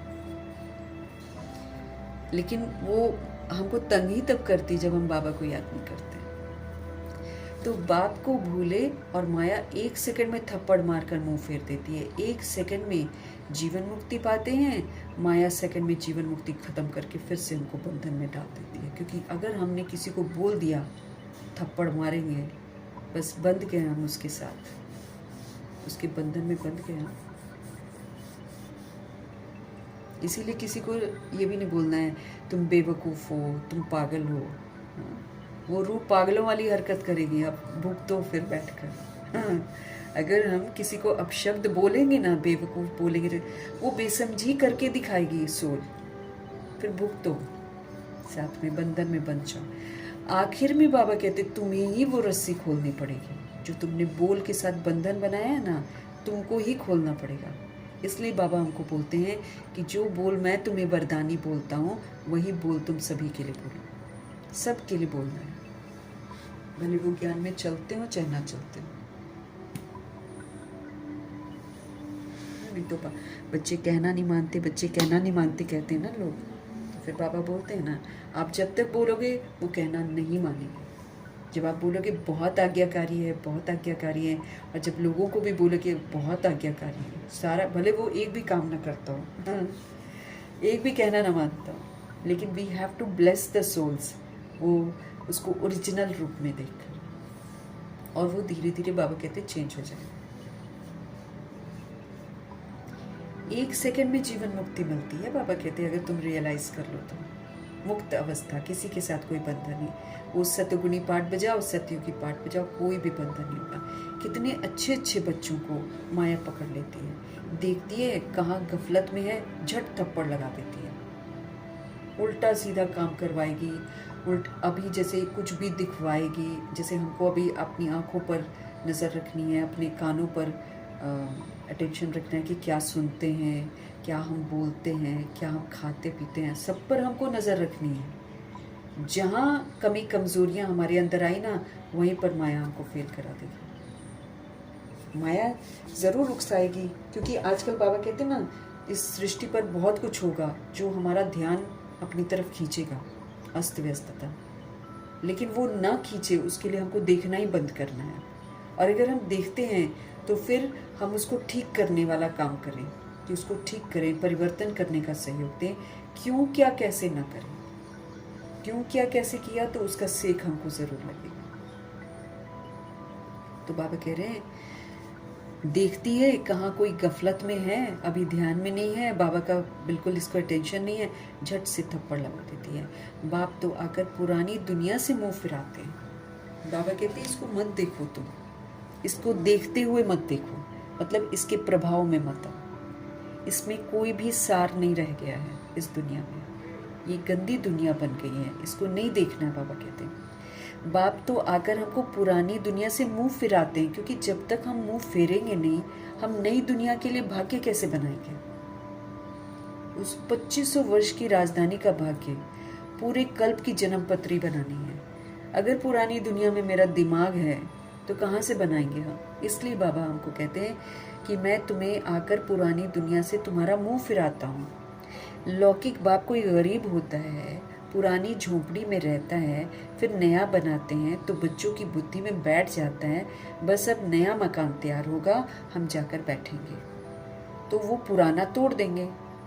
अब बाप ने तुम्हारे लिए हथेली पर बहिष्ट अथवा वैकुंठ लाए हैं बाबा। बाबा कहते तुम भी तो झुग्गियों में ही रहते हो।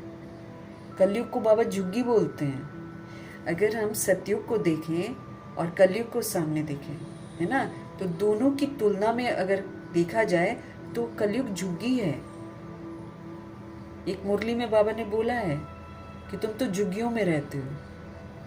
कलयुग इस झुग्गी, ईंट सीमेंट के पत्थरों के वो घरों में हम लोग रहते हैं। कहाँ सोने के मकान,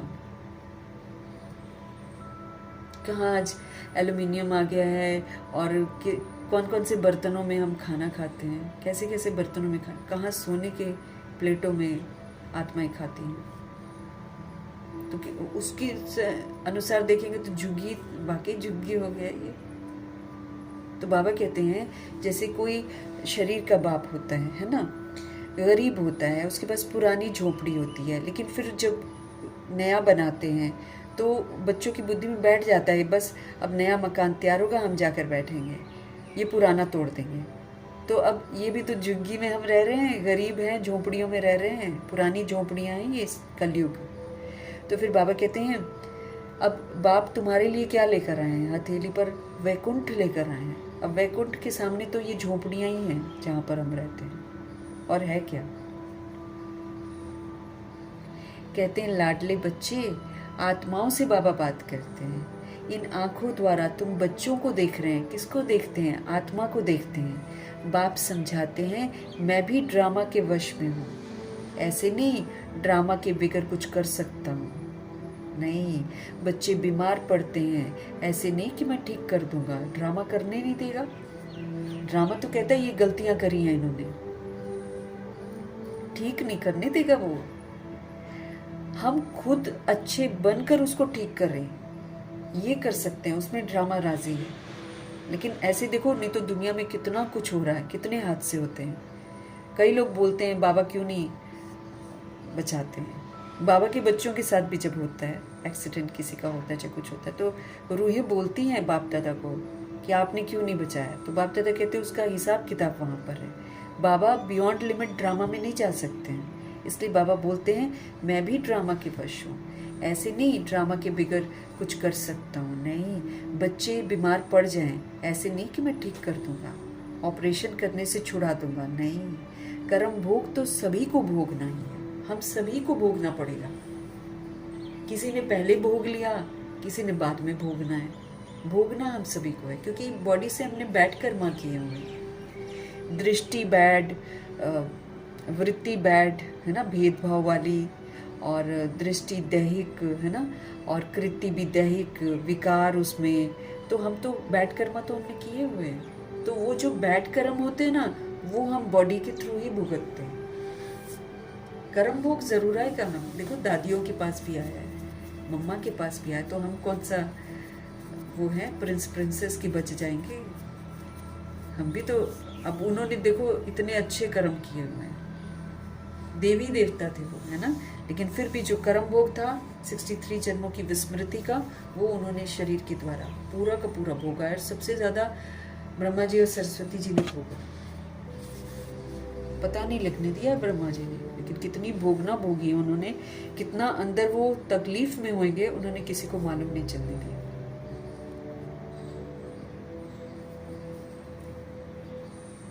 तो बाबा कहते हैं इस गलत फहमी में मत रहना कि मैं तुम्हारी बीमारी, अब कर्मा के अनुसार हमको सारा कुछ मिलता है। अब मैं ज्यादा खा लूं तो मेरे को ही तकलीफ होएगी ना, मेरी गलती है ना, मैंने ज्यादा खाया। अब उसमें मैं भगवान को बोलूं कि मुझे ठीक कर दो, तो थोड़ी करेंगे।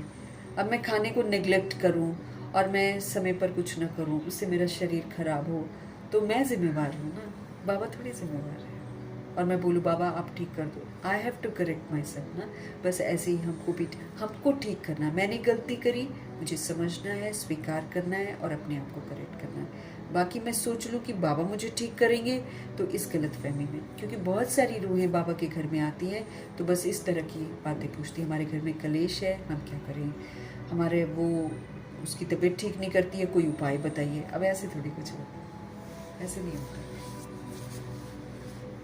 यहाँ समझ से पाठ बजाना है और अपने आप को ठीक करना है।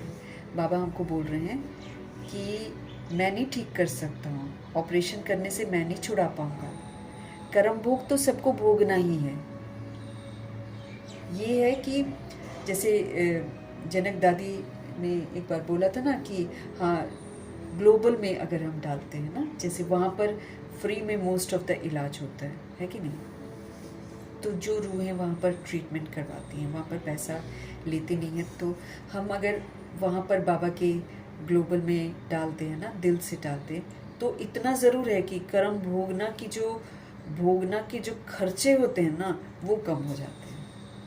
ये तो है, इसीलिए हर थर्सडे जनक दादी भी निकालते थे और वो रानी दीदी भी बोलते कि इसको निकालो तो देखो कि अगर 2 लाख का खर्चा है ना तो बहुत कम 1000 में ही हो जाएगा, ऐसा हो जाता है।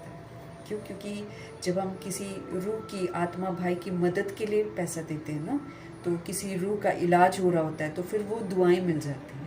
ये भी कर्मा के ऊपर है, मैंने कर्मा किया तो वो थोड़ा सा चुप हुआ। बाकी अगर हम याद में रहेंगे, बाबा की याद में रहेंगे, तब फिर बाबा उस याद के कारण उसका फल जो मिलता है ना, उससे क्या होता है कि सूली होता है कर्म भोग, वो बन जाएगा कांटा, मतलब कम अनुभव होगा दर्द और वो खत्म हो जाएगा, ऐसे होता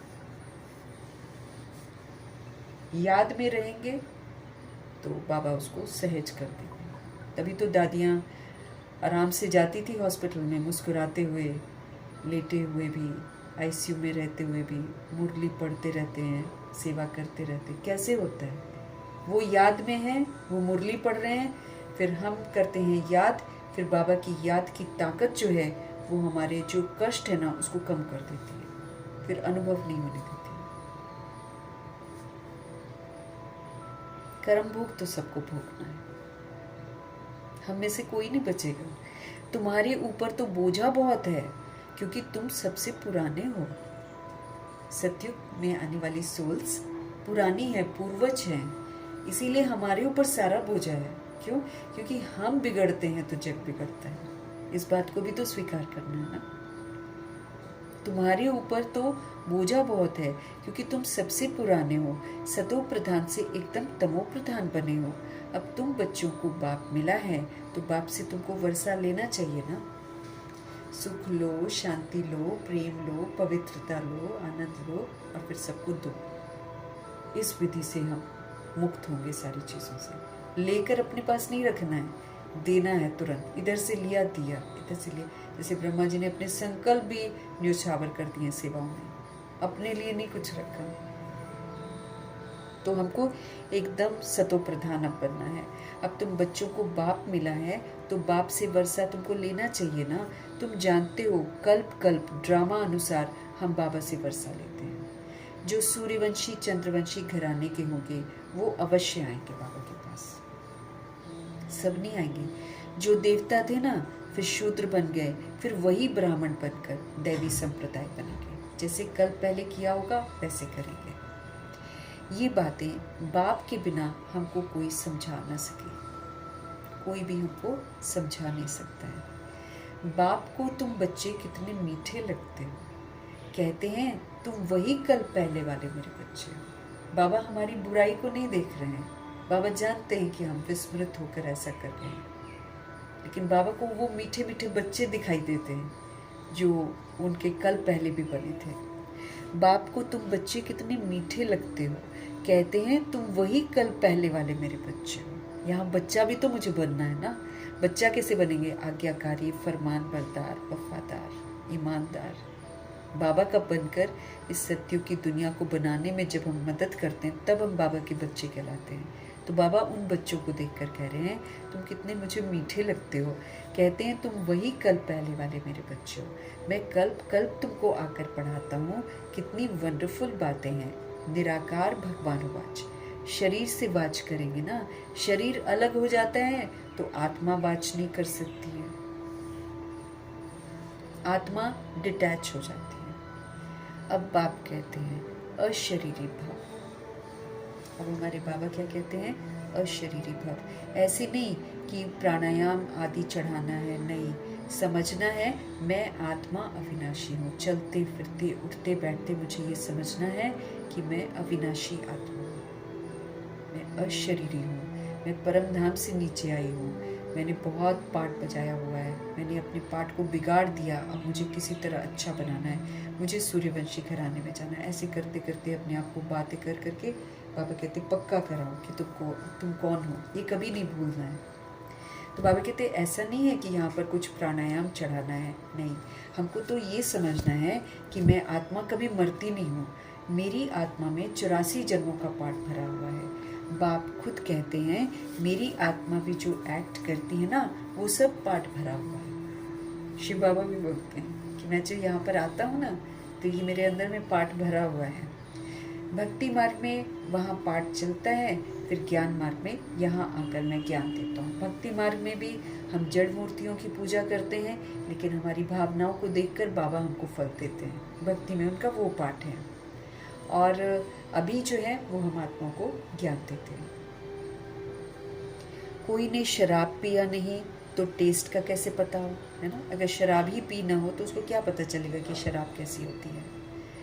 ज्ञान भी जब लेवे तभी पता पड़े कि भाई ज्ञान होता क्या। जब तक हम ज्ञान को यूज नहीं करते ना, तो इसका मजा नहीं ले पाते। ज्ञान को यूज करना है। बाबा कहते अनुभव करो, अनुभव करो कि तुम निराकार आत्मा हो, अनुभव करो कि तुम निराकार परमपिता परमात्मा की संतान हो, अनुभव करो कि तुम परमधाम निवासी हो, अनुभव करो कि परमधाम निवासी सोल्स कैसी होती हैं, कैसी दाता मिसल होती। फिर बाबा कहते हैं 7 गुणों का सबको सहयोग देकर अनुभव करो कैसा लगता है। बहुत अच्छा लगेगा जब हम दूसरों का भला करेंगे, ये हमको बाबा यकीन दिलाते हैं।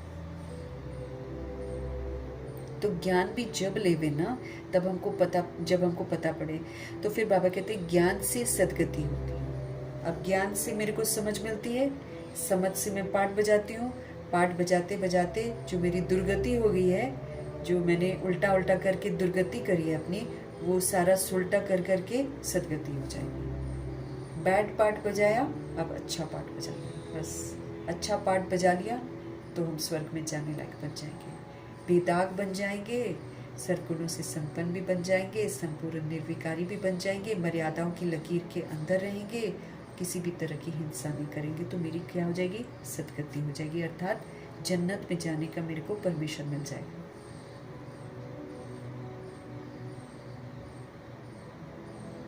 बाप कहते हैं सर्व का सदगति दाता हूँ मैं। सर्वोदया लीडर है ना, दुनिया में सर्वोदया कन्या विद्यालय बोलते हैं ना, लेकिन बाबा कहते हैं सर्व पर दया करने वाला कौन है? सिर्फ और सिर्फ शिव बाबा। लेकिन यहाँ पर लोग अपने को भी वो नाम दे देते हैं, जबकि दया भी नहीं करते हैं सब पर, है ना। तो सर्वोदया लीडर है ना, कितने किस्म किस्म के दुनिया में बना दिए हैं। वास्तव में तो सब पर दया करने वाला सिर्फ और सिर्फ शिव बाबा है, और कोई भी नहीं है। सबको अपनाते हैं। बाकी दुनिया में जो सर्वोदया लीडर होता है वो सबको अपनाता थोड़ी है, वो तो दैहिक भेदभाव में रहता है। तो बाबा कहते हैं किस्म किस्म के लीडर बन जाते हैं। वास्तव में सभी पर दया करने वाले तो बाप हैं। बाप से कहते हैं हे भगवान हम पर रहम करो, तो सब पर रहम वो करते हैं। बाकी सब है हद के रहम करने वाले, एक पर रहम करेंगे, दूसरे पर, अपने बच्चे पर रहम करेंगे, दूसरे के बच्चे पर रहम नहीं करेंगे, है ना। बहुत एक बार होता है, टीचर्स जब हम लोग बन जाते हैं तो हम लोग क्या करते हैं, अपना बच्चा होगा तो वैसा नहीं डांटेंगे मारेंगे जितना दूसरे का हो जाएगा तो मारेंगे। तो ये वाली चीज़ें क्या हो जाती हैं, हम हद के बन जाते हैं, देधारी होते हैं ना हम, तो हद के बन जाते हैं। सब पर दया थोड़ी करते हैं, सब पर रहम नहीं करते हैं। बाकी सब है हद के रहम करने वाले। बाप तो सारी दुनिया को ही सतो प्रधान बनाते हैं, वो तो सभी पर रहम करते हैं, उसमें तत्व भी फिर सतो प्रधान बन जाते हैं। अभी बाबा जब आते हैं तो सब कुछ अच्छा हो जाएगा। दुनिया को भी सतो प्रधान बनाते हैं, और उसमें फिर सारे तत्व भी जो हैं सब के सब सतो प्रधान बन जाएंगे। ये काम है ही परमपिता परमात्मा का। तो सर्वोदया का अर्थ कितना बड़ा है, एकदम सब पर दया कर लेते हैं। स्वर्ग की स्थापना में कोई भी दुखी नहीं होता है। वहाँ नंबर 1 फर्नीचर, वैभव आदि सब मिलते हैं। दुख देने वाले जानवर, मक्खी आदि कोई नहीं होते हैं। अब हम गंदे बन जाते हैं, इसलिए प्रकृति मक्खी मच्छर पैदा करती है, फिर वो हमको काटते हैं। हम काम, क्रोध, लोभ, मोह, अहंकार के वशीभूत होकर दूसरों को काटते हैं और तो मक्खी मच्छर फिर हमको तंग करते हैं। It's all give and take, इस सृष्टि पर।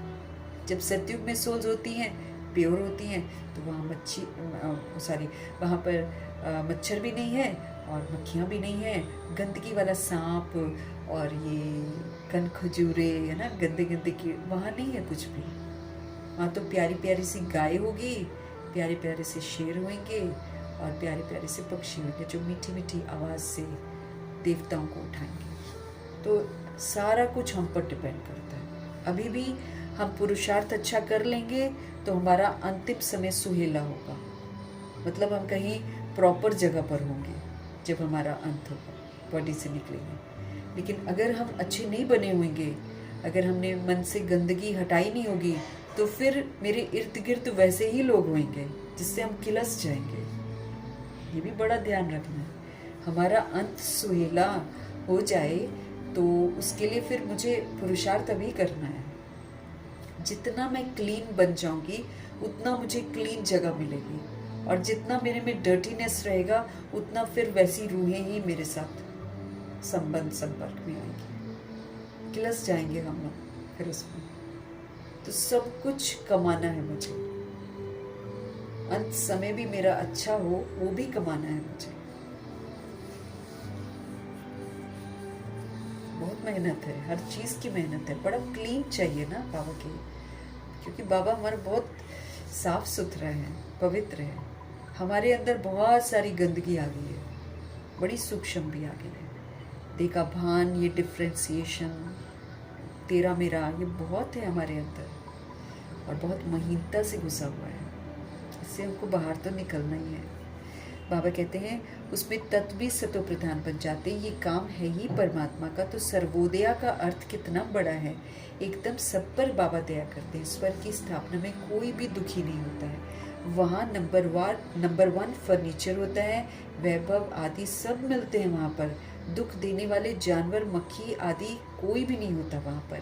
वहाँ भी बड़े आदमी के घर में कितनी सफाई रहती है, कभी तुम मक्खी नहीं देखेंगे, है ना। यहाँ भी अब अंबानी के घर चले जाएंगे तो वहाँ पर सफाई रखते हैं ना वो लोग। उन लोग का तो वॉशरूम भी पूरा सोने का है, सोने का बाथरूम बना है। बाकी सब नहीं सोने का है, लेकिन वॉशरूम सोने का बना रखा है। कितने करोड़ सोना लगा हुआ है अंदर। वही ना, तमो प्रधान दुनिया है ना, तो फिर तमो प्रधान जगह को ही सोने वाला बनाते हैं। बाबा कहते हैं बड़े आदमियों के घर में जाओ, कितनी सफाई रहती है, कभी तुम मक्खी नहीं देखेंगे उनके घर में, कोई मच्छर आदि घुस ना सके। स्वर्ग में तो कोई की ताकत ही नहीं है जो आ सके।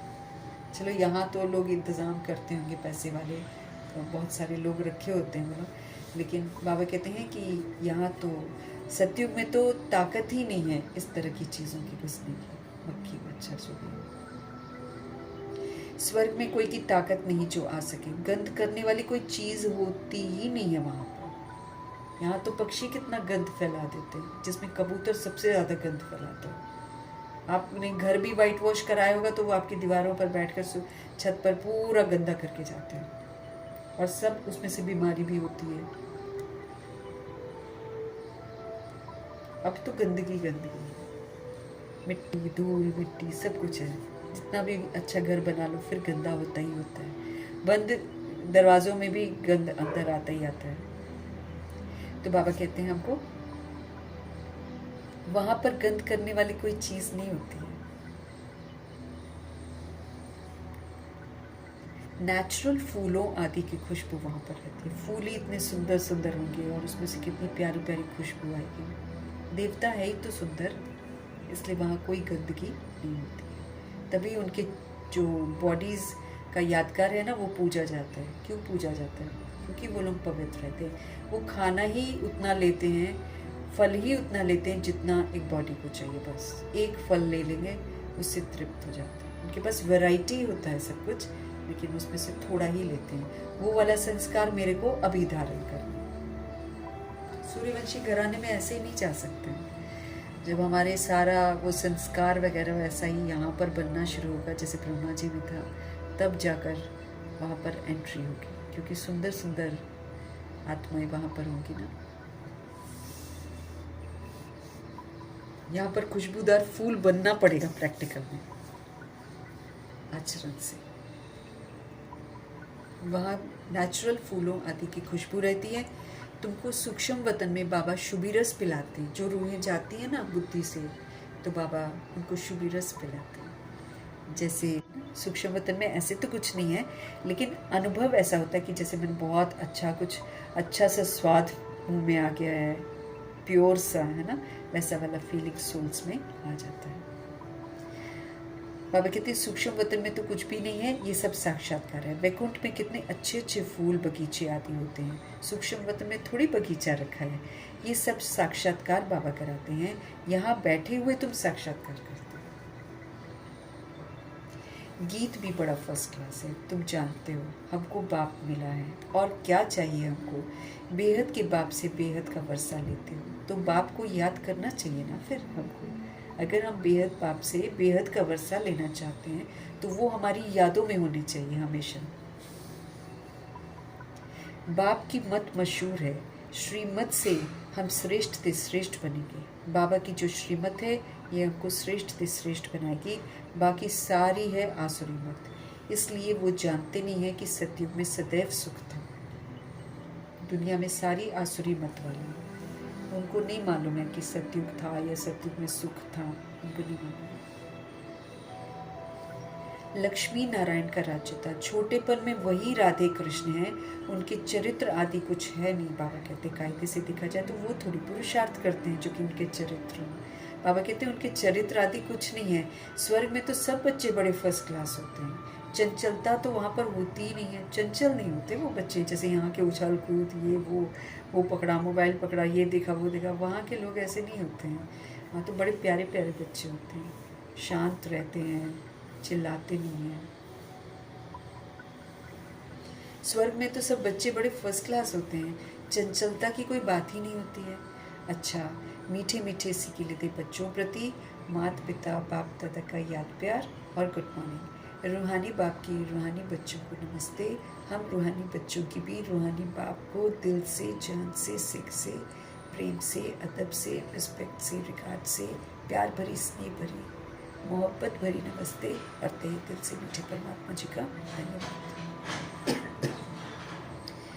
धारणा के लिए मुख्य सार, धन्यवाद करते हुए धारणा के लिए मुख्य सार। जब इस पुरानी दुनिया से मुंह फेर लिया, तो फिर ऐसी कोई गफलत नहीं करनी है जो माया अपनी तरफ तुम्हारा मुंह कर ले। श्रीमत की अवज्ञा मुझे नहीं करनी है, मुझे बाप से पूरा वर्षा लेना है। मुरली का एक एक बोल मुझ आत्मा के लिए है। ऐसे समझकर अपने को देखते हुए मुझे अपने को ठीक करना है, ऐसे समझना है। तो जब इस पुरानी दुनिया से हमने मुंह फेर लिया, तो फिर बाबा कहते फिर आप पुरानी दुनिया का कुछ थोड़ी कर सकते हो। अगर हम पुरानी दुनिया का फिर कुछ करते तो फिर हम गफलत करते हैं। तो फिर ऐसी कोई गफलत नहीं करनी है जो माया क्या करे, अपनी तरफ मुंह कर ले। श्रीमत की अवज्ञा मुझे नहीं करनी है और अपने बाबा से मुझे पूरा वर्षा लेना है। बाप पर अपना सब कुछ स्वाहा कर पक्का वारिस बनना है। कौन पक्का वारिस बनेगा? जो तन मन धन संबंध संपर्क श्वास बोल कर्म सब प्रभु के हवाले कर देता है कि सब कुछ आपका, और फिर उसको प्रभु की अमानत समझकर यूज़ करता है। उसको बोलते हैं कि उसने अपना सब कुछ स्वाहा किया, विकारों को स्वाहा किया, पुराना जो स्वभाव संस्कार है उसको स्वाहा कर दिया, फिर दोबारा यूज़ नहीं करना। बाबा कहते हैं बाप पर अपना सब कुछ स्वाहा कर पक्का वारिस बनना है, तब सतयुगी एयर कंडीशन की टिकट मिलेगी हमको। एम ऑब्जेक्ट को बुद्धि में रख कर फिर पुरुषार्थ करना, क्योंकि एम ऑब्जेक्ट सामने रहेगी ना तो फिर गफलत नहीं करेंगे। इसलिए बाबा कहते सामने एम ऑब्जेक्ट रखो और फिर करो पुरुषार्थ। अगर मुझे आत्मा को पक्का वारिस बनना है तो फिर जो कुछ मेरे पास है सब कुछ बुद्धि से प्रभु के हवाले कर देना है। फिर उसके बाद उसको यूज़ नहीं करना है उस विधि से, जैसे हम पहले यूज़ करते थे। अब स्वभाव संस्कार हो या तन हो या मन हो, सब प्रभु की अमानत समझकर बाबा की डायरेक्शन के प्रमाण उनको यूज़ करते हैं। एम ऑब्जेक्ट ज़रूर हमें सामने रखनी है। आज का सदगुरु जी का वरदान, स्वस्थिति मतलब आत्मिक स्थिति, सतोगुणी स्थिति, सतयुगी स्थिति, विश्व कल्याणकारी स्थिति, त्रिकालदर्शी स्थिति, इस तरह से बहुत सारी स्थितियां जो है ना, ये सारी आत्मा की स्थिति है, क्योंकि आत्मा की स्थिति सारी पावरफुल है। तो स्वस्थिति के द्वारा सर्व परिस्थितियों का सामना करने वाले अव्यक्त स्थिति के अभ्यासी बनो।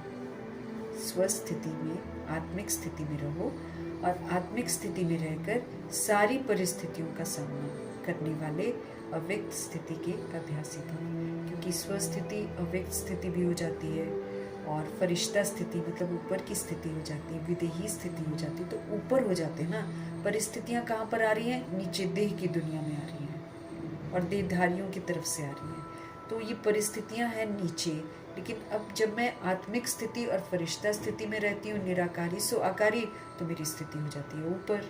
अब ऊपर वाली स्थिति अगर होगी तो नीचे वाली स्थितियों का प्रभाव मेरे पर नहीं पड़ सकता है। लेकिन अगर मैं आत्मा देह के भान में आ जाऊंगी, देह के अभिमान में आ जाऊंगी, तो ये नीचे की परिस्थितियाँ मुझे गिराती रहेंगी। फिर मैं इनके क्यों, क्या, कैसे इसमें उलझ जाऊंगी। इसलिए बाबा हमको बार बार आत्मा का पाठ पक्का करके या निराकारी सो आकारी फरिश्ता की ड्रिल बार बार करके बाबा हमको कहते हैं इन दोनों स्थितियों में स्थित रहो। बस आकारी सो निराकारी मुझे बनना ही है ना। मुझे अब बॉडी में रहते हुए आकारी बनना है, आकारी के बाद मुझे निराकारी बनना है। ऐसे ही जाऊंगी ना मैं, पहले सूक्ष्म वतन, वाया सूक्ष्म वतन, फिर हम बिंदी बनकर ऊपर जाएंगे। तो इसी की प्रैक्टिस मुझे करनी है। तो निराकारी सो आकारी फरिश्ता बनकर मुझे पाठ बजाना है, तब कोई भी परिस्थिति मुझे अपने कब्जे में नहीं करेगी। तो स्वस्थिति के द्वारा सर्व परिस्थितियों का सामना करने वाले अव्यक्त स्थिति के अभ्यासी बन। फिर मेरा अभ्यास कैसा हो जाएगा? अव्यक्त स्थिति का हो जाएगा, प्रभाव मुक्त। फिर व्यक्त का जो प्रभाव है वो मेरे पर पड़ेगा ही नहीं। जब अव्यक्त स्थिति के हम अभ्यासी बन जाते हैं, जब हमको ये आदत बन जाएगी, तब स्वस्थिति के द्वारा हम हर परिस्थिति का सामना कर लेंगे।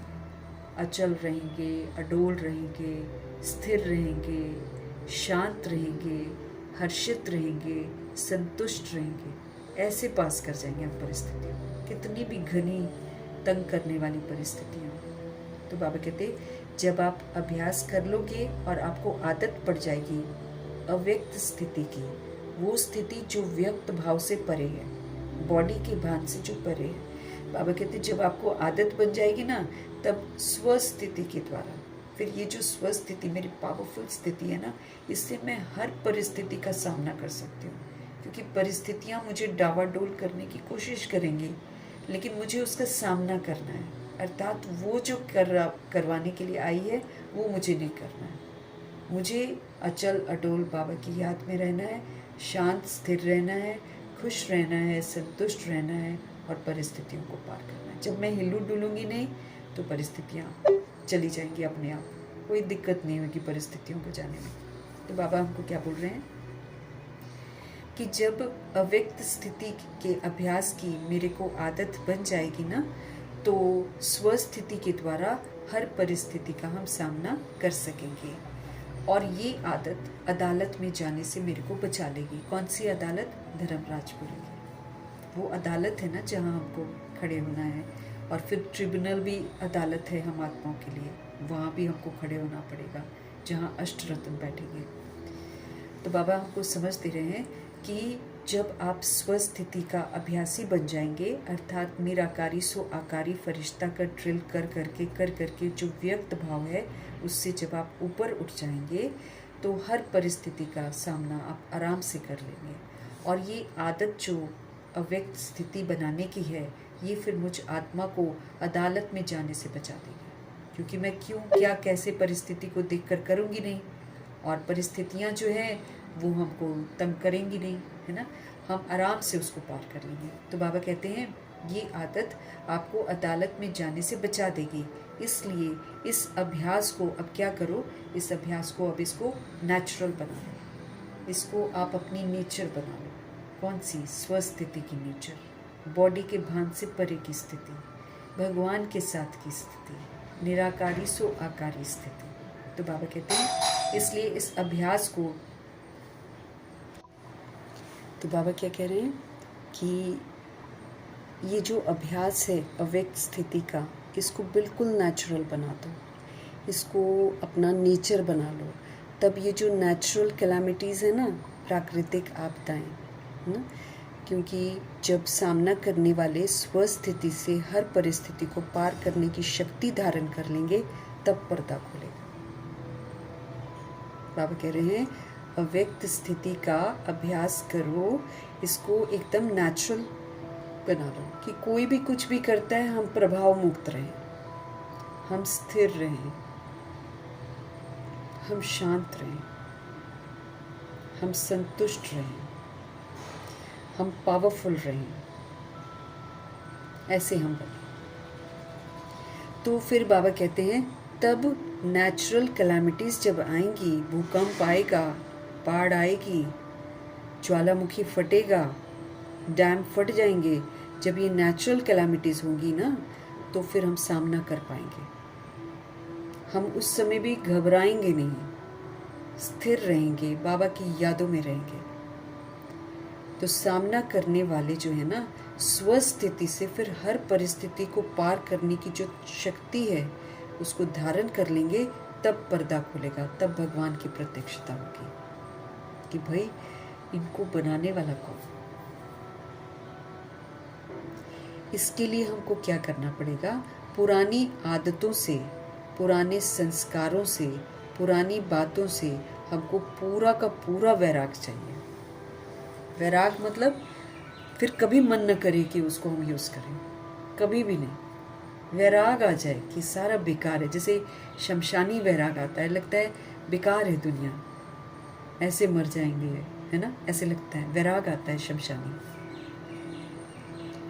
ऐसे हमें वैराग आ जाए पुरानी आदतों से, जो दैहिक आदतें हैं, पुराने संस्कारों से जो हम पहले यूज़ करते आए हैं, पुरानी बातों से हमको पूरा का पूरा वैराग चाहिए। स्वस्थिति हमारे लिए बहुत इम्पोर्टेंट स्थिति है। अव्यक्त स्थिति है, फरिश्ता स्थिति है, आत्मिक स्थिति है, अशरीरी स्थिति है। इस स्वस्थिति द्वारा सर्व परिस्थितियों का सामना करने वाले अव्यक्त स्थिति के अभ्यासी भव। जब अव्यक्त स्थिति के अभ्यास की आदत बन जाएगी, तब स्वस्थिति के द्वारा हम हर परिस्थिति का सामना कर सकेंगे। और ये जो आदत है, ये हमको अदालत में जाने से बचा देगी।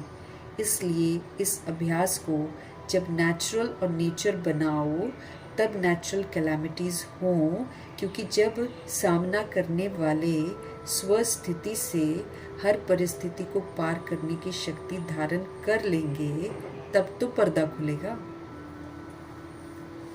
तब तो दिखाई देगा कि ये रूहें हैं, तब तो सत्य सबके सामने आएगा। लेकिन बाबा कहते हैं ये वाला पार्ट बजाने के लिए हमको क्या करना पड़ेगा? इसके लिए हमको पुरानी आदतों से, इसके लिए हमें पुराने संस्कारों से, इसके लिए हमें पुरानी बातों से पूरा वैराग चाहिए। पूरा, कभी भी यूज़ नहीं करना, उसको बोलते वैराग। बिल्कुल रिश्ता ही तोड़ देना है पुरानी आदतों से, पुराने संस्कारों से और पुरानी बातों से। बातें भी हमको याद नहीं आनी चाहिए, क्योंकि पुरानी बातें फिर हमको बैड बना देती हैं, क्योंकि सारी की सारी पुरानी बातें हमने देह अभिमान में बना रखी हैं। इसलिए पुरानी बातों को भी भूल जाना है, पावरफुल सोल बनना है।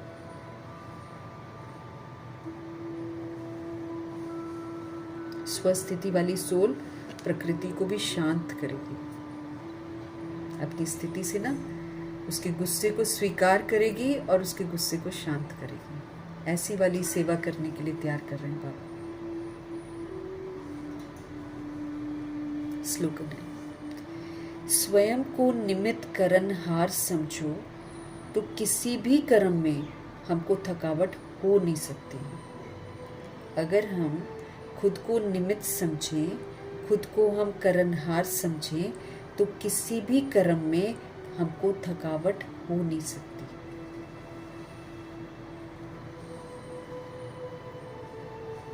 क्योंकि करावनहार तो पावरफुल है, बाबा कहते हैं ना।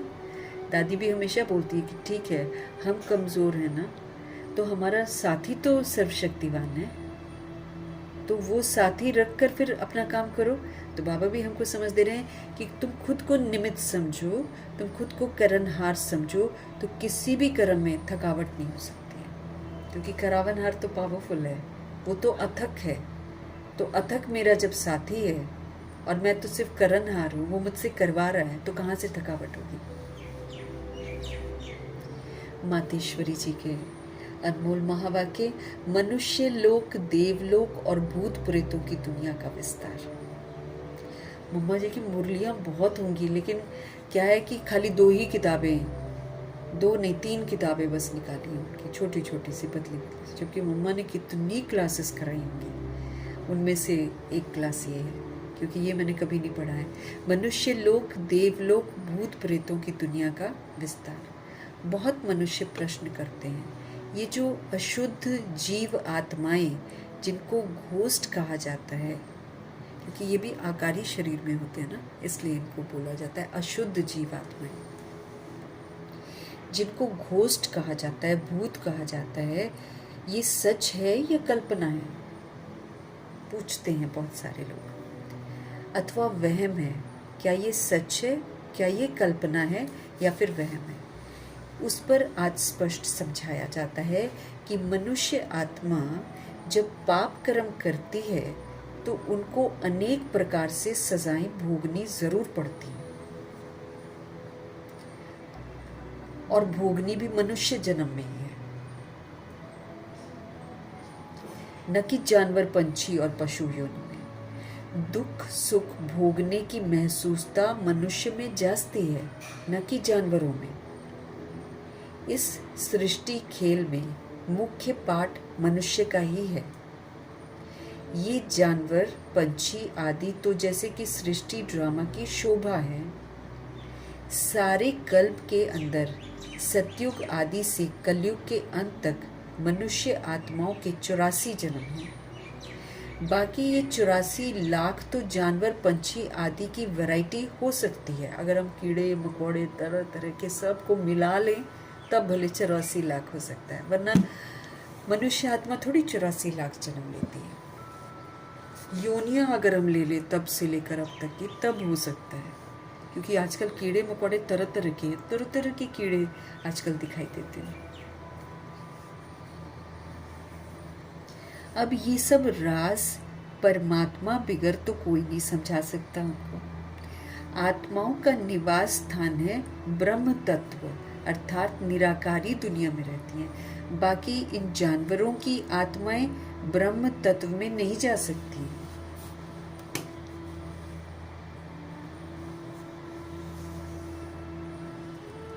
बाबा कह रहे हैं, मम्मा समझा रही है, अब ये राज परमात्मा बिगर तो कोई नहीं समझा सकता। आत्माओं का निवास स्थान है ब्रह्म तत्व अर्थात निराकारी दुनिया। बाकी इन जानवरों की आत्माएं ब्रह्म तत्व में नहीं जा सकती। ये लोग प्रकृति पैदा करती है इनको, यहाँ पर हम जैसे होते हैं ना वैसा ही जीव जंतु पैदा कर देती है।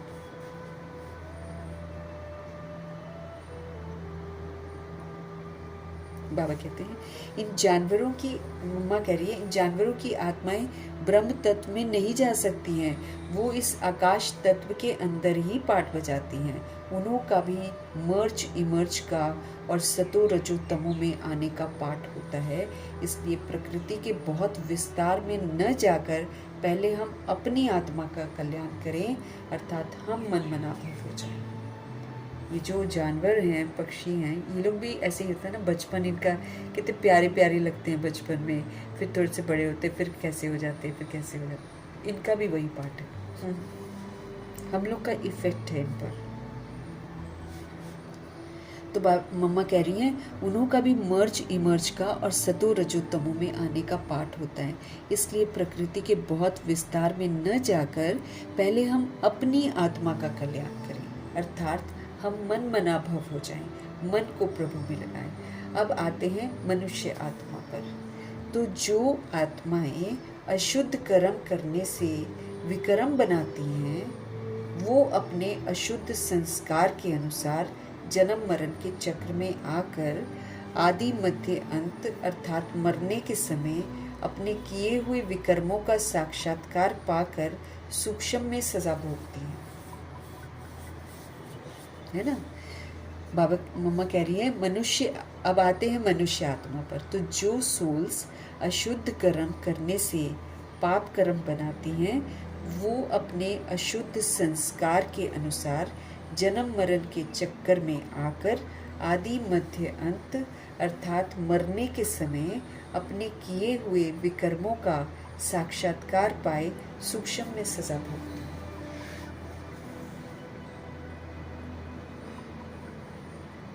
इस थोड़े समय में अनेक जन्मों का दुख महसूस होता है। इस थोड़े समय में, जो अंत वाला समय होता है ना, इस थोड़े समय में अनेक जन्मों का दुख महसूस होता है। फिर शरीर छोड़ जाकर गर्भ जेल में दुख भोगती है। इधर से छोड़ती हैं और फिर जाकर गर्भ जेल में दुख भोगती हैं। वहां भी दुख है, वहां भी कुछ नहीं मिलता उस रूह को, है ना। लोग सोचते हैं हम खिला रहे हैं, बच्चे को खिला रहे हैं, माँ को खिलाओ बच्चे को मिलेगा, नहीं मिलता है उसको कुछ भी बच्चे को। तभी जन्म लेकर एकदम भूखों की तरह होते हैं। अब बच्चा ऐसे मुंह खोलता है बार बार बार बार, उसके सामने कुछ भी लाओ उसको मुंह में डालने की कोशिश करता है। तो इस थोड़े से समय में अनेक जन्मों का दुख महसूस होता है। फिर शरीर छोड़कर सोल जाती है गर्भ जेल में, फिर वहां भी दुख भोगती है, क्योंकि वो भी हमको पनिशमेंट मिलता है। और फिर संस्कार अनुसार ऐसे माता पिता के पास जन्म लेकर वहां भी अपने जीवन में सुख दुख भोगती है। इसको कहा जाता है आदि मध्य अंत। तो यहाँ भी जन्म लेते हैं तो वही सुख दुख ही भोगते रहते हैं परिवार में आकर। मम्मा जी कह रही हैं इसको कहा जाता है आदि मध्य अंत। परंतु कोई कोई आत्मा को जल्दी शरीर नहीं मिलता है, वो आकारी रूप में इस आकाश तत्व के अंदर घोस्ट बनकर भटकती रहती है। ये भी उसको एक सजा है, अर्थात भोगना है। ज़्यादातर सुइसाइड केसेस जो अपनी बॉडी को खुद मारते हैं, भले दुखी होकर मारते हैं लेकिन मारते तो है ना, वो सोचते हैं कि हम ख़त्म हो जाएंगे, मुक्त हो जाएंगे। अब कई सोल्स हैं आजकल, अपने को प्रॉब्लम है या पैसा नहीं है तो अपने बच्चों को भी मार देते हैं। अब बच्चों से पूछा भी नहीं कि भाई तुमको मरना है कि नहीं मरना, उनको भी मार देते हैं और फिर खुद भी मर जाते हैं। ऐसे भी आजकल बहुत सारे हो रहे हैं ना। अच्छा, तमन्नाएं पूरी नहीं हुई, कोई पसंद आया, वो आपका नहीं बनी, उसको मार दिया, फिर खुद को भी मारने की कोशिश करी। तो ऐसी ऐसी हरकतें आत्माएं करती हैं। जब जीव घात करती हैं तो फिर इनको बॉडी काफ़ी समय तक नहीं मिलती है, तो फिर ये क्या करेंगे। अब जब छोड़ती हैं तब इनको समझ में आता है कि हम तो आत्मा है, फिर भटकती हैं।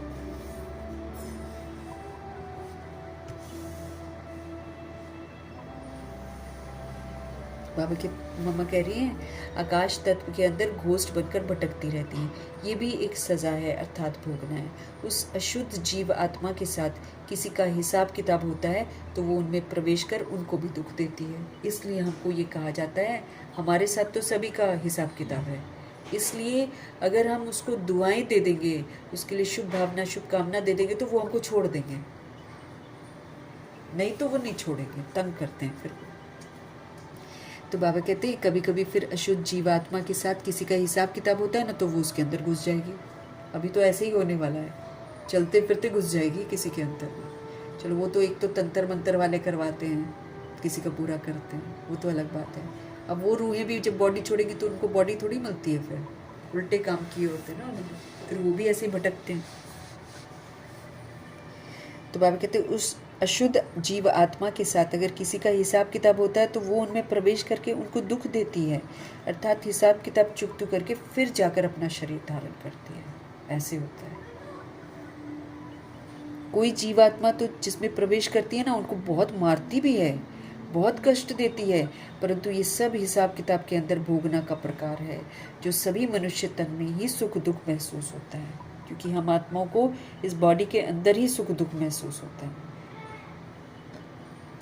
ये तो आपको समझाया गया है कि जो आत्मा मुक्ति धाम से इस साकारी खेल में आती है, वो बीच में वापस मुक्ति धाम में तो जा ही नहीं सकती है, तो यहीं पर भटकती रहती है, परंतु अपने किए हुए अशुद्ध और शुद्ध कर्मों के अनुसार संस्कार लेकर दुख सुख के चक्कर में आती है। सभी आत्माओं का पुनर्जन्म होता है, सिर्फ एक परमात्मा का नहीं होता है। बाकी सब गुरु हैं, सब पाठ बजा रही हैं। तो 3 तरह का जो बताया ना मातेश्वरी ने, कि मनुष्य लोक, देवलोक और भूत प्रेतों की दुनिया का विस्तार। देवलोक में तो देवता जाते हैं ना, कलयुग में मनुष्य होते हैं, और फिर साथ में भूत प्रेत आत्माएं भी होती हैं, इसलिए इनको दुआएं देनी बहुत ज़रूरी है।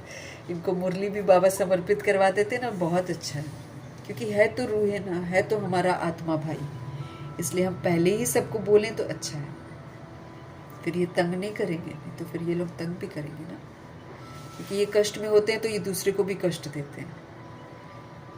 अव्यक्त इशारे हमको मिल रहे हैं, हमको सदा खुश रहना, ये भी एक बहुत बड़ा पेपर देना पड़ेगा। हर हाल में हमको खुश रहना, हर हाल में। तो सदा हर्षित रहने के लिए फिर हमको क्या करना पड़ेगा? हमें अपनी नेचर को सरल बनाना पड़ेगा, क्योंकि तरह तरह की वैरायटी आत्माएं हैं। जब तक हम सरल, सहज, निश्चल नहीं होंगे, निष्कपट नहीं होंगे, तब तक तो हर्षित रह ही नहीं सकते हैं।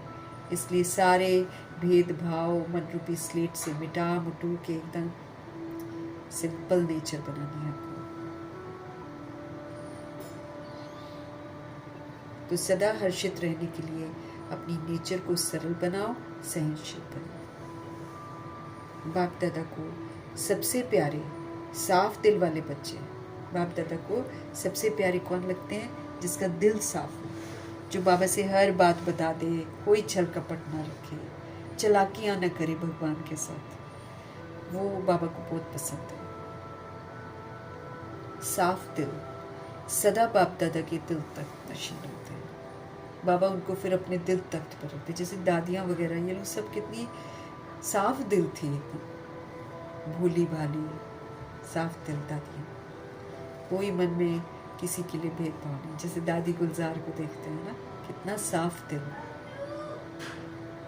वे वृत्ति में, दृष्टि में, बोल में, संबंध संपर्क में सरल और स्पष्ट एक समान दिखाई देते हैं। वे अपनी वृत्ति में, दृष्टि में, बोल में, संबंध संपर्क में बिल्कुल सरल, सिंपल और स्पष्ट एक समान दिखाई देते हैं।